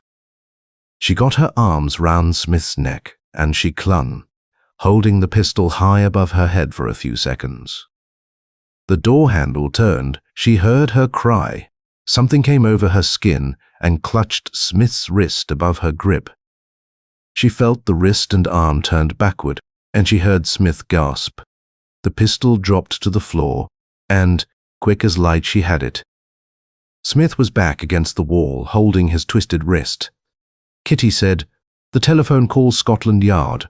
Say Murray wants help. Give this address, William Smith. I arrest you for the murder of Hector Bide in South Africa in Jim." Jim Lansdale was at the telephone. He could not understand it all. But he knew that the girl who was supposed to be a criminal was calling in Scotland Yard on the authority of the name of Murray and was arresting this man Smith for murder. It was bewildering, but he telephoned when at last Smith had been taken away, maniacal in his wrath. Jim looked at Kitty. "Who are your parents?" he asked. "My name's Murray," she said. "I am the daughter of Murray, the British Secret Service. But father retired, and he wanted him to go out against Smith, who is the most notorious criminal alive. I helped, and well, I became Murray, you know. Father couldn't make any headway. I'll tell you the whole story if you like." Jim held out his hands. "Come here a minute," he said. She came to him afterward. He whispered, "Would you like to tell me the story over supper, somewhere quiet? Or shall we sit in a little room?" Kitty said judicially, "I think we ought to go round and see father. I want to tell him that Murray has done it. For Good and All End of a Fellowship of Evil by John Hunter."